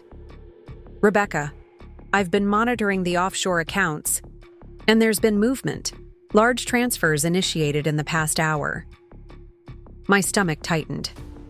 Daniel's trying to move the money? Attempting to, yes. But the Cayman Bank has temporarily frozen the accounts pending verification of the transfer. Authorization. Standard procedure for movements of this size. How much time does that give us? 24 hours at most. I'm working with Jennifer to file emergency injunctions in both domestic and international jurisdictions, but offshore banking presents challenges. I thanked him and immediately called Jennifer, who was already mobilizing her team to counter Daniel's financial maneuvers.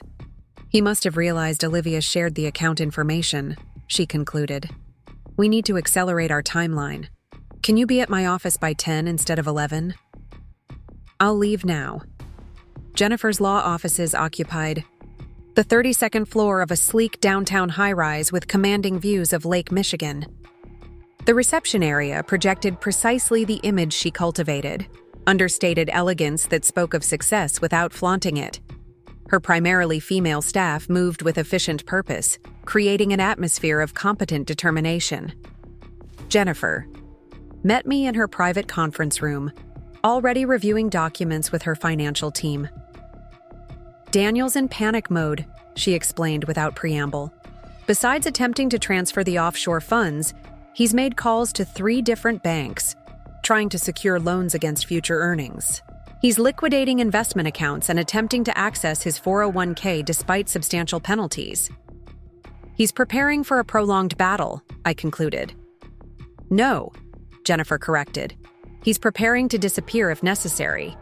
These are the actions of someone creating escape routes."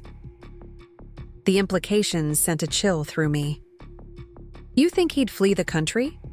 It's not unprecedented in cases involving this level of financial deception." Jennifer's expression was grim, which is why today's meeting is critical. We need to establish the parameters for negotiation before desperation drives him to more extreme measures. Daniel and Lawrence Mitchell arrived precisely at 10:30, both impeccably dressed in suits that likely cost more than most people's monthly mortgage payments. Daniel's expression was carefully neutral, though the tightness around his eyes betrayed tension. Mitchell projected supreme confidence, striding into the conference room as if he owned it. "Jennifer, always a pleasure." Mitchell's tone suggested it was anything but. "Though I must say these emergency reschedulings reflect poorly on your firm's organization." Jennifer smiled pleasantly. "Urgent matters arose requiring immediate attention, financial matters, specifically." Daniel's expression flickered almost imperceptibly at the word financial, but he quickly recovered, taking a seat across from me without direct acknowledgement. "Before we begin," Mitchell announced, placing a thick folder on the table, "my client has prepared a comprehensive settlement proposal addressing all outstanding issues." He slid copies toward Jennifer and me. I let Jennifer take the lead, not even reaching for the document. "How interesting," Jennifer replied smoothly. "We've prepared a proposal as well, though ours was updated this morning to reflect new information regarding certain undisclosed assets." Now Daniel's composure definitely slipped, a muscle twitching, visibly along his jaw. Mitchell, unaware of the offshore account revelations, continued confidently. "Our proposal is quite generous. Mr. Lawson is offering a clean division of disclosed marital assets, with Mrs. Lawson retaining her personal property, investment accounts, and museum-related holdings." "And the house?" Jennifer inquired mildly. As the property was purchased primarily with funds from Mr. Lawson's family trust and legal earnings, he would retain ownership with a fair market buyout of Mrs. Lawson's limited equity contribution. I maintained my composed expression despite the audacity of this claim. The house had been purchased with both our funds, and I'd contributed substantially to the down payment using my inheritance from my grandmother. Jennifer nodded thoughtfully. That's certainly one perspective on the property situation. She opened her laptop, turning the screen to face Mitchell and Daniel. "However, we have documentation indicating the property was acquired using jointly held funds, with Mrs. Lawson contributing 55% of the initial payment." She displayed the original purchase documents and banking records, highlighting the relevant transactions. "Furthermore," she continued, "we have Mr. Lawson's text messages discussing his intention to, and I quote, get her out of the house by whatever means necessary, and make sure she walks away with nothing." Mitchell glanced at Daniel, clearly annoyed at not being briefed on the existence of such damaging communications. "Texts can be misinterpreted without context," he offered weakly. "Perhaps," Jennifer acknowledged, "though the context becomes quite clear when combined with these."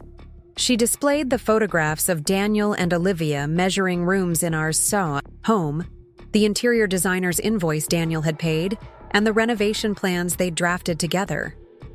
"Now," Jennifer continued, her tone still pleasant but with an unmistakable edge, "let's discuss the offshore accounts. The bomb had been dropped." Daniel went completely still, his attorney looking at him in confusion. "Offshore accounts?" Mitchell repeated. "Yes, the accounts in the Cayman Islands containing approximately $4 million in marital assets that Mr. Lawson failed to disclose in his financial affidavits." Jennifer displayed account statements and transfer records on her laptop. "Accounts from which Mr. Lawson attempted to transfer funds approximately 3 hours ago." Mitchell's professional demeanor cracked momentarily as he turned to Daniel. "Is this accurate?" Daniel remained silent, his expression hardening into something I barely recognized. Jennifer pressed on relentlessly. "Under Illinois law, deliberate concealment of marital assets constitutes fraud upon the court. The penalties include potential forfeiture of the concealed assets, punitive financial judgments, attorney's fees, and in cases of this magnitude, potential criminal charges." She placed a new document on the table, not our settlement proposal, but a draft complaint naming Daniel as defendant in a criminal fraud case. "This complaint has not been filed," Jennifer clarified. "Yet, its submission to the district attorney's office depends entirely on the outcome of today's discussion." The threat hung in the air, clear and unmistakable. Mitchell, recovering his composure, requested a brief recess to confer with his client. Jennifer graciously agreed, and they retreated to a small adjacent conference room. "Well played," I murmured once we were alone. "This is just the opening move," Jennifer cautioned. "Daniel's too intelligent not to have anticipated we might discover the accounts eventually. He'll have a contingency plan." When Daniel and Mitchell returned 15 minutes later, the shift in dynamics was palpable. Mitchell's earlier swagger had diminished considerably, and Daniel's expression had transformed from controlled neutrality to grim resignation.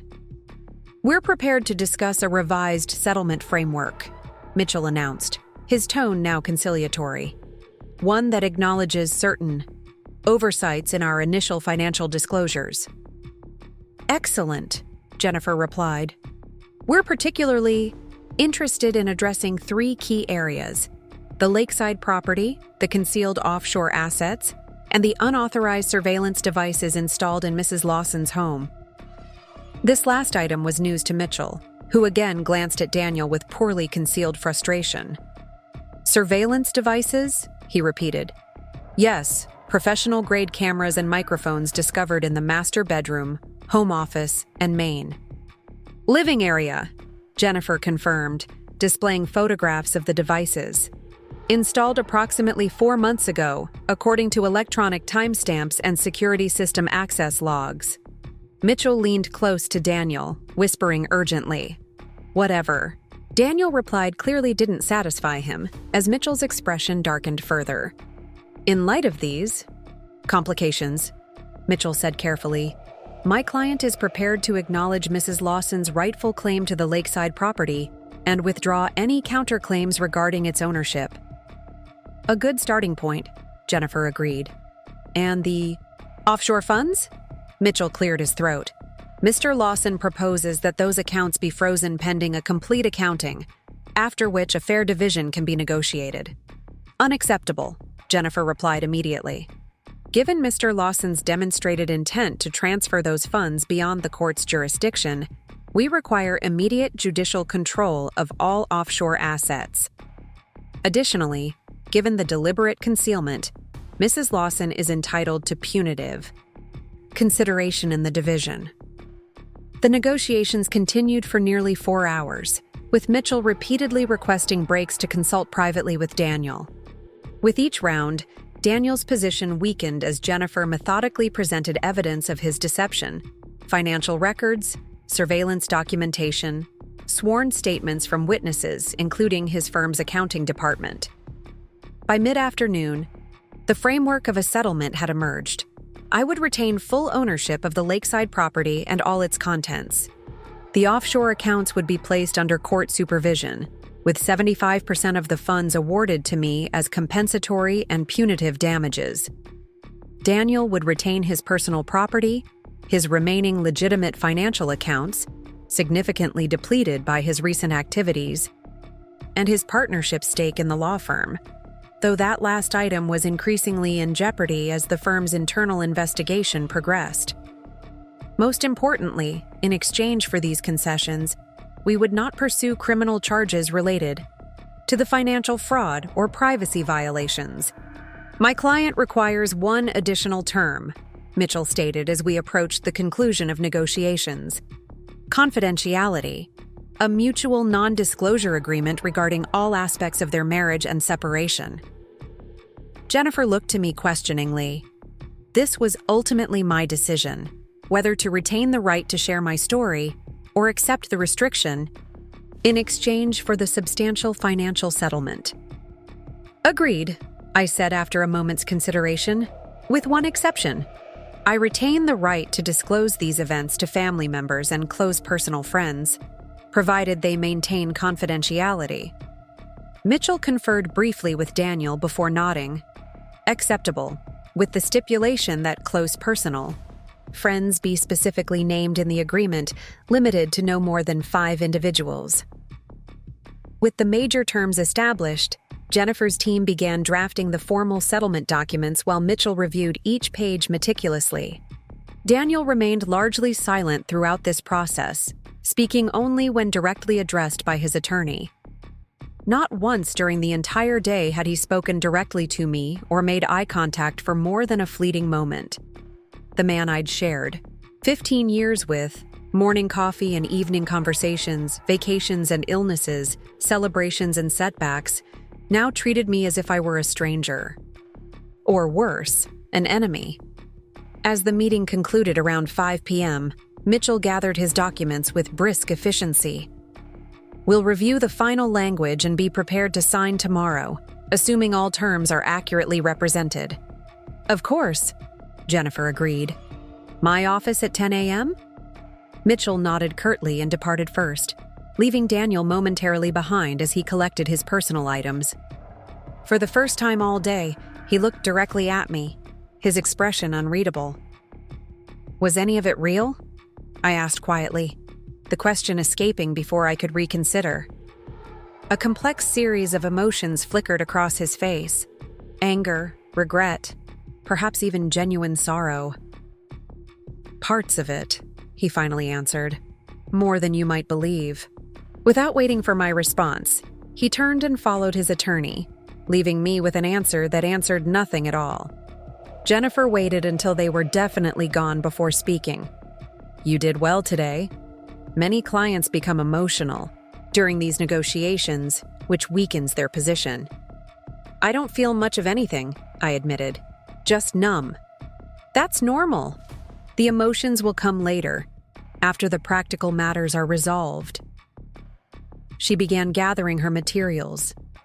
"We should celebrate. This outcome exceeds even my optimistic projections." "It doesn't feel like a victory," I said softly. "More like the formal documentation of a catastrophic failure." Jennifer's professional demeanor softened slightly. "Rebecca, this wasn't your failure. Daniel systematically deceived you, and from what we've uncovered, he's been doing so for years, long before Olivia entered the picture. Some marriages end because both parties fail each other. This one ended because one party deliberately sabotaged it." Her words were meant to comfort, but they only highlighted the painful truth. I'd spent 15 years with someone I'd never truly known. As I left Jennifer's office, the early evening sun cast long shadows between the downtown skyscrapers. Rather than returning directly home, I found myself walking toward the lake, drawn to the water that had always provided solace during difficult times. Along the shoreline path, couples strolled hand in hand. Families spread picnic blankets on grassy areas, joggers passed in rhythmic determination. Normal lives continuing all around me while mine had been fundamentally reconstructed. My phone rang. Karen Miller, updating me on Daniel's movements. "He's checked out of the Drake Hotel," she reported. "Currently at his firm's offices, presumably cleaning out his personal items. The managing partners issued a formal separation agreement this afternoon." Daniel's professional life was imploding in parallel with our marriage. Despite everything, I felt a twinge of sympathy. He'd worked his entire career to build his reputation at Harrison and Wallace, starting as a summer associate during law school and methodically climbing to named partner by 40. "Is he under surveillance?" I asked, wondering if he might still attempt something desperate like fleeing the jurisdiction. "Discreetly, yes. My team will maintain observation until the settlement is signed tomorrow." Karen paused before adding, "You should know he's been drinking heavily. Started at the hotel bar after leaving your attorney's office." "Is that relevant to our security concerns?" "Potentially. Alcohol can make previously rational people unpredictable. Just be extra cautious tonight. The security team at your house has been alerted."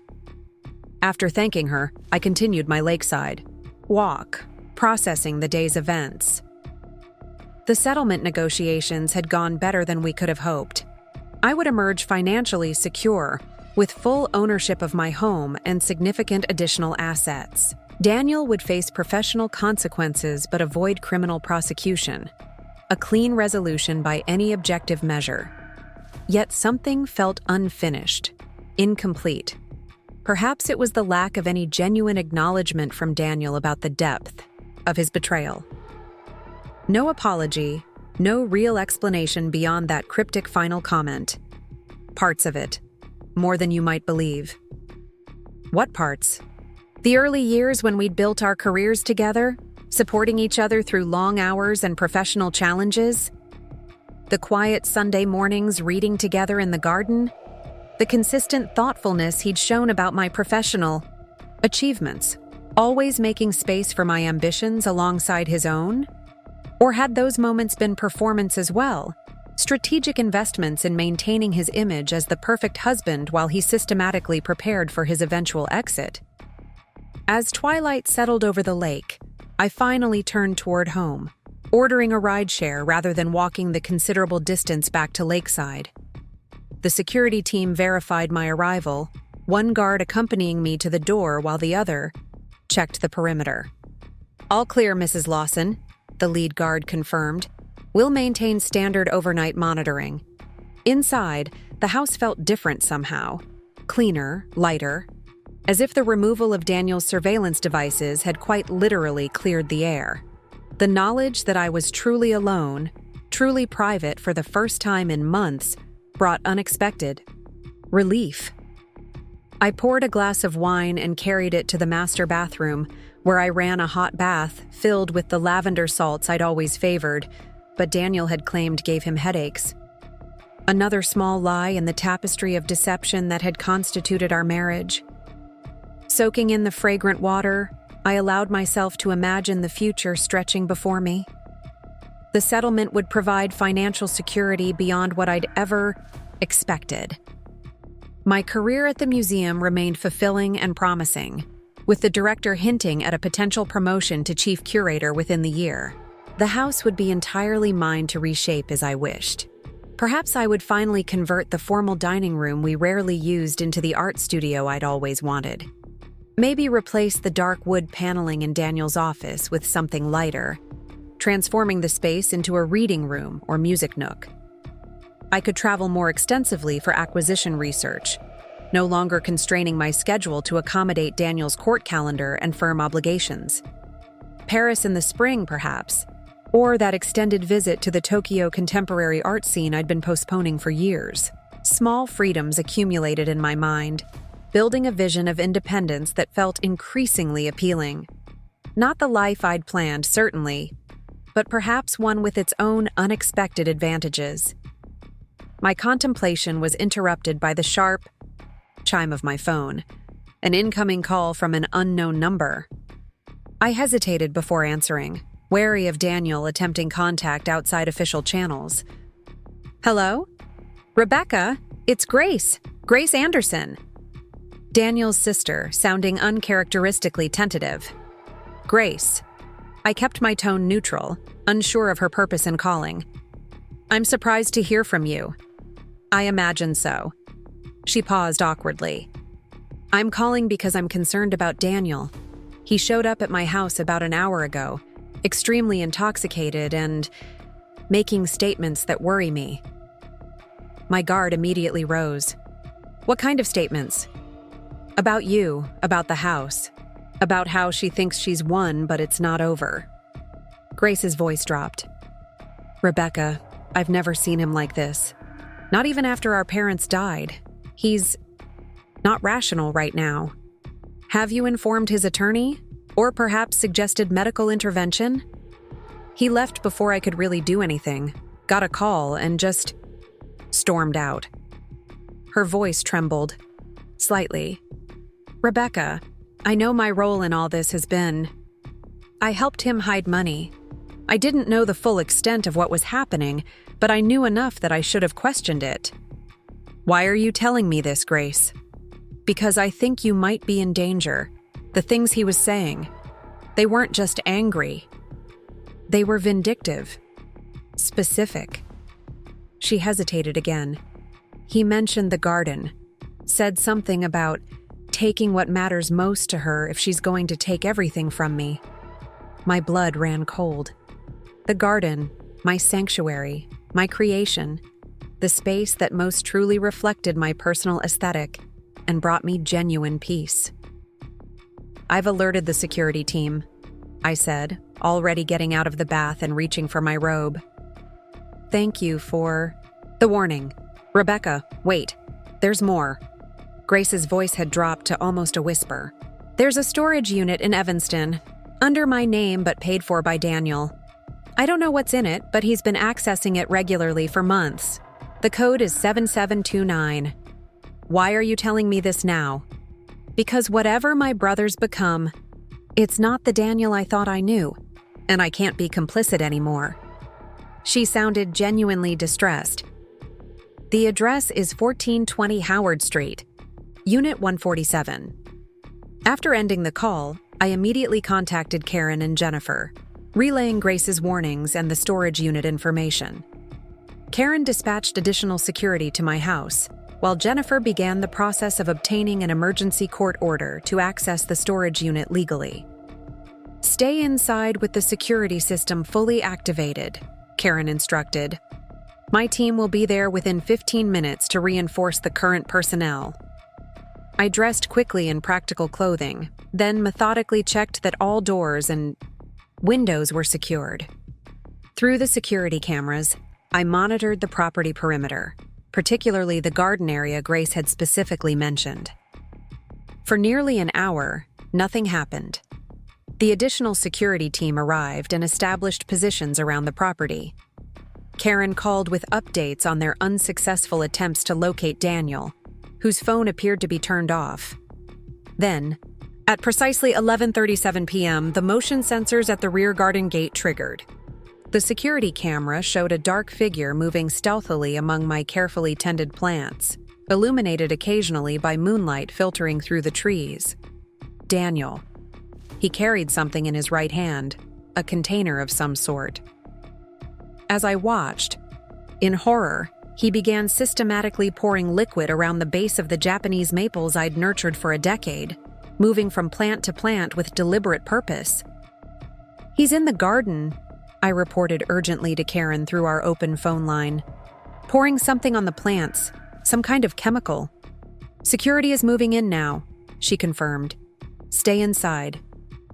Through the cameras, I watched as the security team converged on Daniel from multiple directions, their flashlights cutting through the darkness. He attempted to flee but was quickly intercepted. The container, which appeared to be industrial-strength herbicide, knocked from his hand before he could empty its entire contents. The confrontation was brief but intense.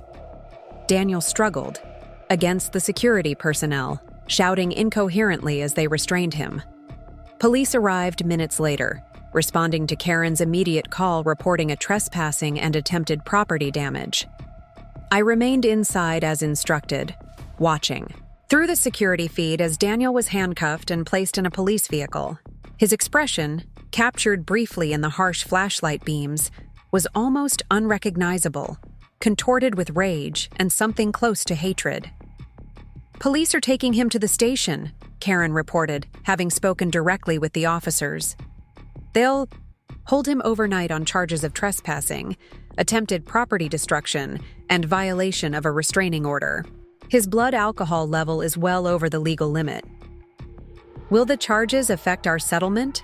I asked Jennifer, who had joined our conference call. "They strengthen our position, if anything," she confirmed. "His actions tonight demonstrate exactly the vindictive behavior pattern we've documented. If he attempts to challenge any aspect of the agreement tomorrow, this incident provides additional leverage." After the police departed, taking Daniel with them, I ventured cautiously into the garden with the head of the security team. The damage, thankfully, was limited. Daniel had only managed to apply the herbicide to 3 trees before being apprehended. "We've called an emergency landscaping service," the security lead explained. "They'll remove the contaminated soil and treat the affected trees. With luck, they'll survive." I nodded gratefully, though my attention was caught by something else, a small object lying near where Daniel had been apprehended. Bending carefully, I discovered a house key. Not to our Lakeside home, but another property. "He must have dropped this during the struggle," I noted, showing it to the security lead. "We should document it as evidence," he advised, producing an evidence bag from his tactical vest. "The police may want to know about any other properties he has access to." Back inside, I contacted Jennifer again to report the found key. "Interesting," she mused, "especially in light of the storage unit Grace mentioned. I wonder if they're connected." "The court order?" "Judge Harriman signed it 15 minutes ago. We're authorized to access the unit first thing tomorrow morning, accompanied by a court officer." "I want to be there," I decided, suddenly certain that whatever Daniel had been storing in Evanston was significant. Before the settlement signing. Of course, I'll pick you up at 8 a.m. Jennifer paused. Rebecca, you should know, Daniel's arrest complicates tomorrow's timeline. His attorney is attempting to arrange bail, but given the restraining order violation, he may remain in custody during our scheduled meeting. Will that delay the settlement? Not necessarily. Mitchell can still represent his interests and has full signatory authority under their agreement, but it does add another layer of unpredictability to the situation. After ending the call, I returned to the garden where the emergency landscapers were already at work, carefully removing contaminated soil and applying neutralizing agents to the affected trees. The head gardener, a kind-faced woman in her 50s, approached with her assessment. The damage is contained, she assured me. Japanese maples are surprisingly resilient. With proper treatment, they should recover fully by next season. Thanked her, finding unexpected symbolism in her words. Resilience, recovery, the capacity to survive calculated harm and eventually flourish again. As midnight passed and the cleanup continued under powerful work lights, I sat on the garden bench watching the methodical restoration process. In less than 12 hours, I would discover what secrets the storage unit contained. The settlement would be signed, formalizing the end of my 15-year marriage. Daniel would face consequences for his actions tonight, adding legal complications to his already precarious professional situation. The turning point had arrived, though not in the way any of us had anticipated. Daniel's desperate, alcohol-fueled attempt at revenge had only strengthened my position while weakening his own. The man who prided himself on strategic thinking, on calculated moves and careful planning, had succumbed to exactly the kind of emotional impulse he'd always disdained in others. Tomorrow would bring closure, legal, financial, and perhaps even emotional. The final chapter of a story I hadn't chosen but had nonetheless navigated with unexpected strength. As the landscapers packed their equipment and the security team resumed their vigilant perimeter checks, I remained in the garden until dawn began to lighten the eastern sky, keeping silent vigil over the home I had fought to protect, and the future I would now shape entirely on my own terms. The detention facility was a stark contrast to Daniel's usual polished surroundings. When he entered the visitor's room wearing the bright orange jumpsuit, I barely recognized him. Gone was the confident attorney who had commanded courtrooms and boardrooms. In his place sat a diminished man, dark circles under his eyes, his once perfect hair now unkempt. "Rebecca," he acknowledged, his voice quieter than I remembered. "Thank you for coming." Jennifer sat beside me, legal pad ready, her presence non-negotiable despite Daniel's visible discomfort. "You said this concerns my safety," I stated, keeping my voice steady. "I'm listening." Daniel leaned forward, lowering his voice. The Michigan property wasn't just a personal hideaway. It was connected to people with significant influence, people who won't appreciate being exposed by the investigation. "Names, Daniel," Jennifer pressed. "We need specifics." He hesitated, glancing toward the door as if concerned about being overheard. "Judge Raymond Holbrook, Walter Simmons at First Capital, and..." He paused. "Richard Palmer." The revelation stunned me. Richard Palmer, the philanthropist whose foundation had honored Daniel just weeks ago, was implicated in this criminal enterprise? "They used the documents for financial transactions," Daniel continued. "Identities for shell companies, authentication for offshore accounts. The operation served a select client list of Chicago's elite." "And you're telling us this out of concern for Rebecca's safety?" Jennifer's skepticism was evident. "They know she owns the Michigan property now. They know she accompanied investigators." His eyes finally met mine directly. "These aren't people who accept loose ends." Jennifer made rapid notes. "We'll need more than vague implications to take to authorities.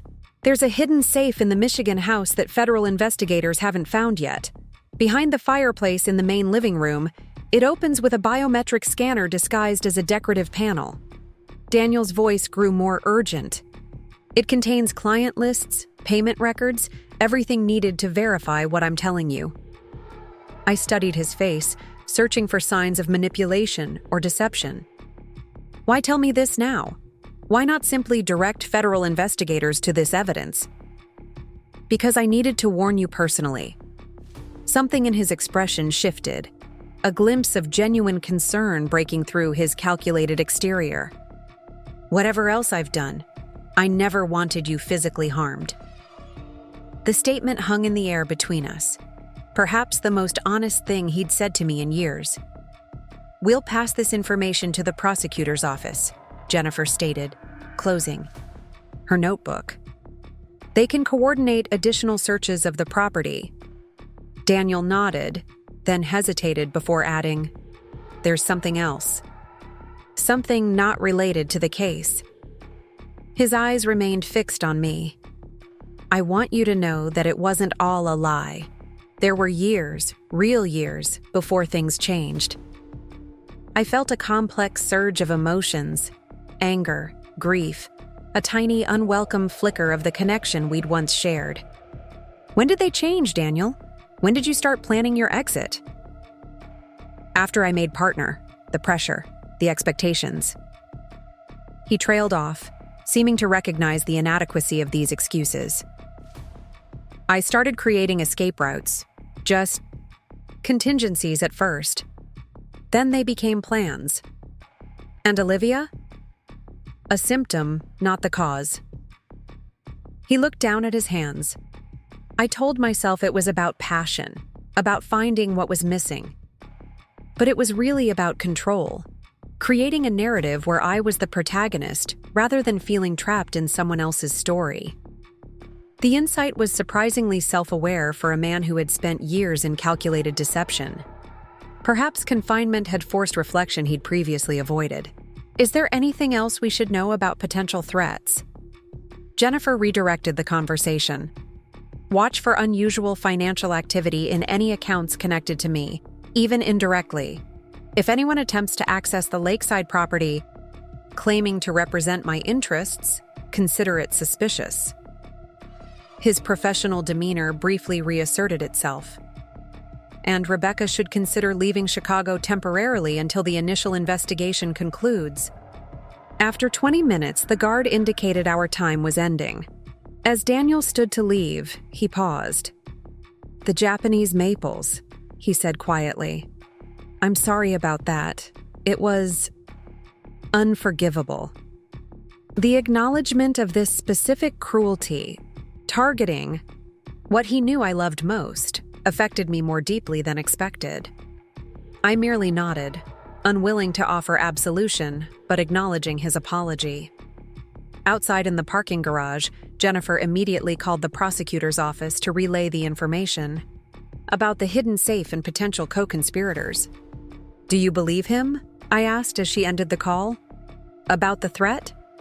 "I believe we should take it seriously," she replied carefully. "Regardless of Daniel's motivations for sharing this information, the potential risk warrants precaution." Within hours, federal investigators had returned to the Michigan property with enhanced search equipment. By evening, Jennifer called with confirmation. They found the safe exactly where Daniel described. Contents are still being inventoried, but preliminary reports indicate extensive documentation of a sophisticated financial fraud network involving several prominent Chicagoans. The prosecutor's office arranged temporary security for my home while they assessed the credibility of Daniel's warnings.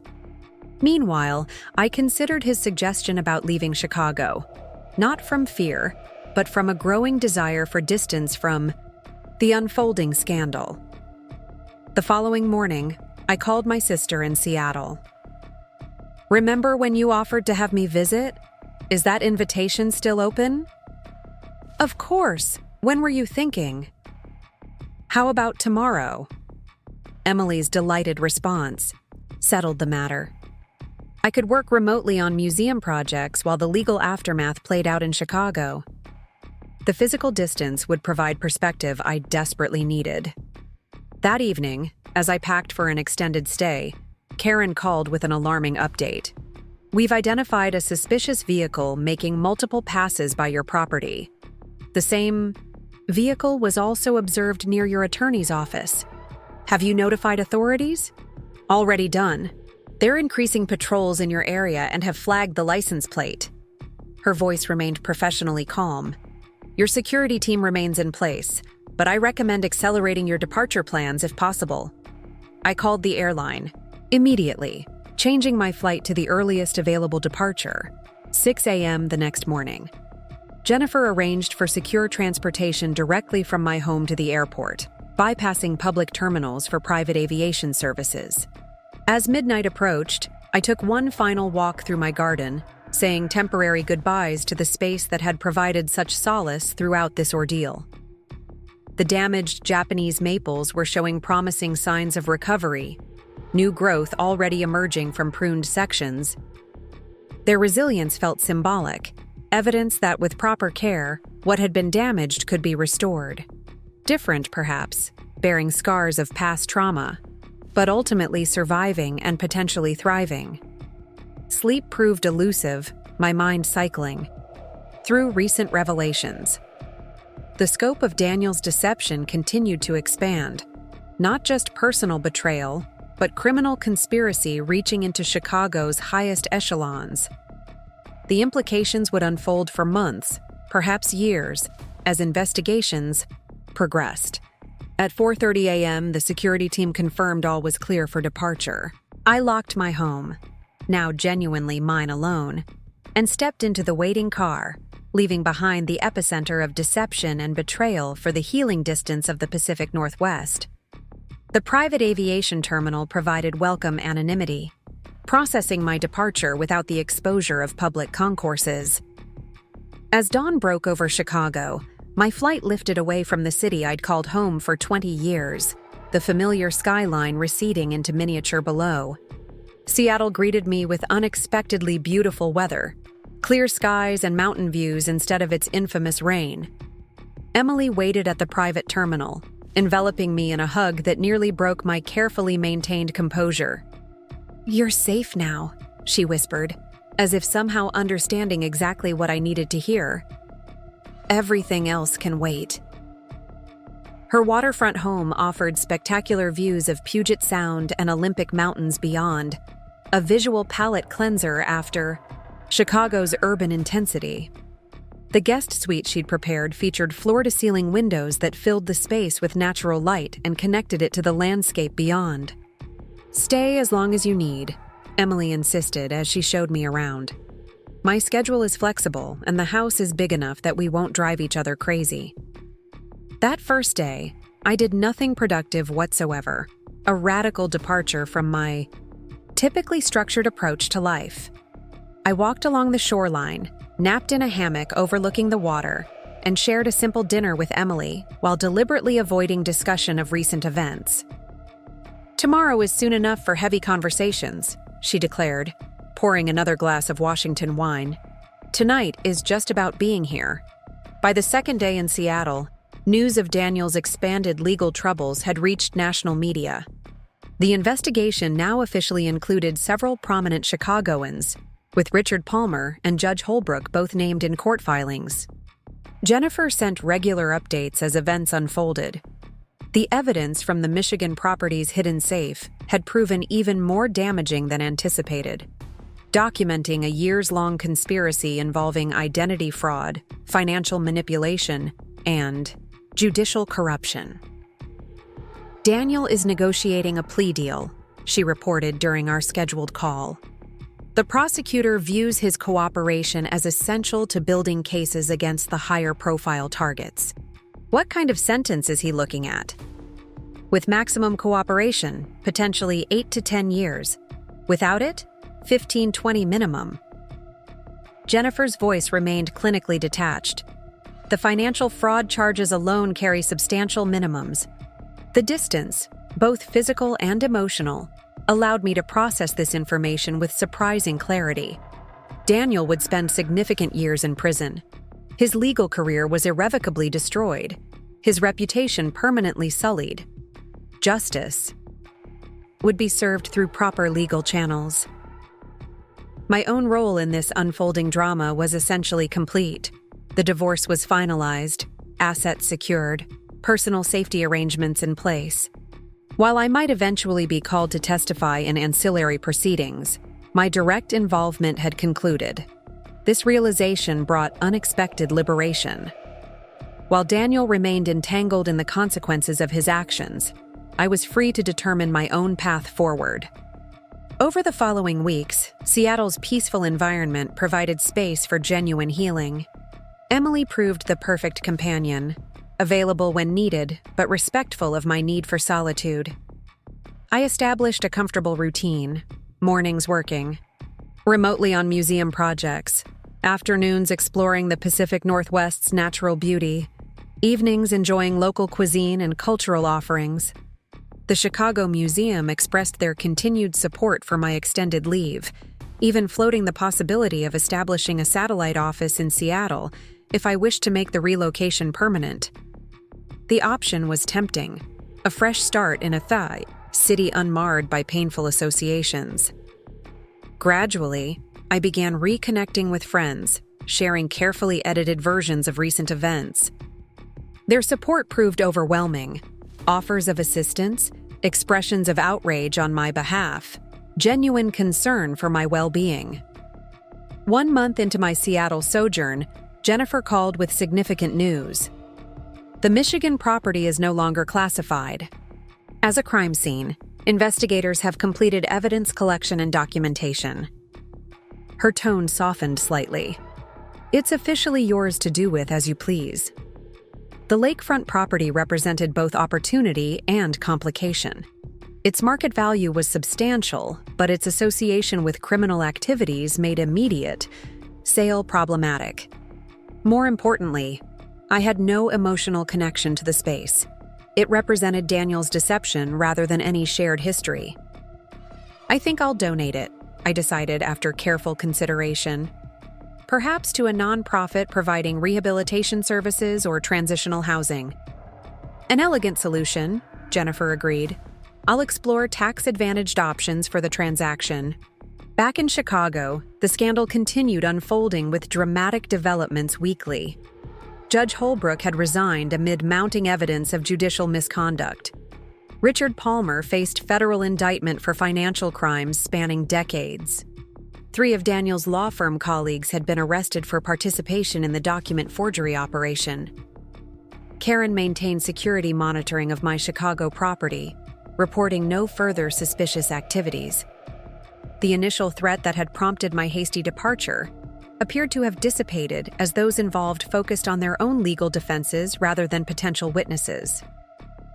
After 2 months in Seattle, I felt strong enough to make decisions about my long-term future. The Chicago Museum had officially offered to establish a Pacific Northwest acquisition office with me as director, a significant promotion from my previous curatorial position.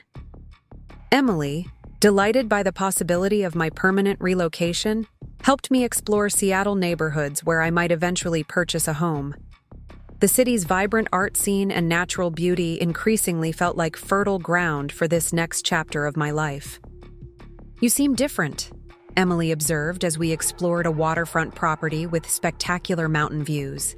Lighter somehow. I feel different, I acknowledged. Like I've shed weight I didn't know I was carrying. The weight wasn't just Daniel's betrayal, but the limitations I'd unconsciously accepted during our marriage. Choices made for harmony rather than personal fulfillment. Career opportunities declined to accommodate his schedule and preferences. A life shaped by compromise that had ultimately proven one-sided. My financial situation following the divorce settlement provided unprecedented freedom. The substantial assets from Daniel's hidden accounts, combined with full ownership of the Lakeside property and my existing investments, created true financial independence. After careful consideration, I decided to sell the Chicago home, not from negative associations alone, but because it represented a chapter conclusively ended. Jennifer coordinated with premier real estate agents who understood the property's unique circumstances, developing marketing strategies that emphasized architectural significance rather than previous ownership. I returned briefly to Chicago for necessary paperwork and to collect irreplaceable personal items. The house felt simultaneously familiar and foreign, like visiting a museum exhibition depicting a life once lived but no longer current. In the garden, the Japanese maples had fully recovered, their resilience mirroring my own. I took carefully rooted cuttings from each tree, planning to establish them eventually in whatever new garden I created in Seattle. During this visit, I declined Daniel's request for another meeting. Whatever closure existed between us had been achieved in our detention facility conversation. Further interaction offered nothing beneficial to my healing process. 6 months after my departure from Chicago, key aspects of my transition were complete. I'd accepted the museum's Seattle position. The Chicago house had sold for slightly above market value to an international buyer unbothered by its history. The Michigan property was being transferred to a nonprofit serving veterans with PTSD. My new Seattle home, a contemporary design with spectacular water views, would be ready for occupancy within weeks. Emily had helped furnish it with pieces that reflected my aesthetic, rather than the compromise style that had characterized my previous home with Daniel. Most importantly, I'd established independence in every meaningful sense: professional, financial, emotional, and social. The narrative of my life was now truly my own, unburdened by deception or compromise. On my final evening in Emily's guest suite before moving into my new home, we shared wine on her deck overlooking the Sound. The sunset painted spectacular colors across the water, Mount Rainier glowing pink in the distance. "I never thanked you properly," I said, watching sailboats returning to harbor, "for providing sanctuary when I needed it most." Emily smiled, reaching across to squeeze my hand. "That's what family does. Besides, having you here has been a gift.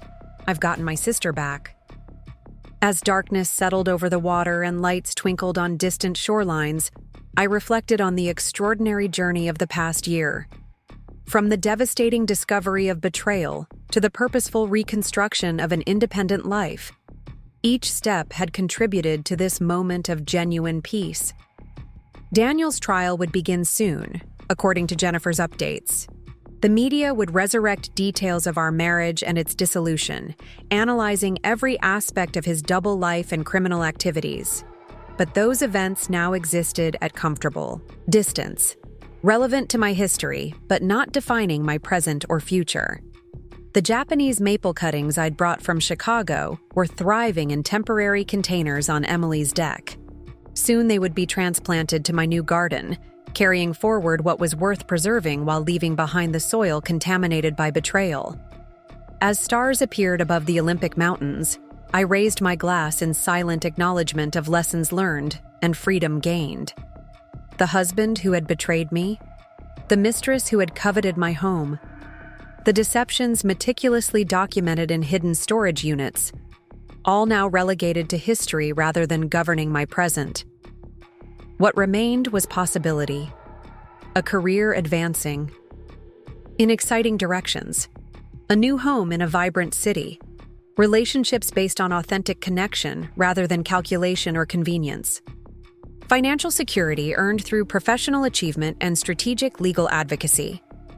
"To new beginnings," Emily proposed, raising her glass to mine. "To new beginnings," I echoed, the crystal chiming clearly in the quiet evening air. The sound seemed to ripple outward across the still waters of the Sound, a perfect note concluding one movement of life's symphony and simultaneously introducing themes of the next. Whatever came tomorrow would be authentically mine to shape, navigate, and ultimately celebrate. Up next, you've got 2 more standout stories right on your screen. If this one hit the mark, you won't want to pass these up. Just click and check them out.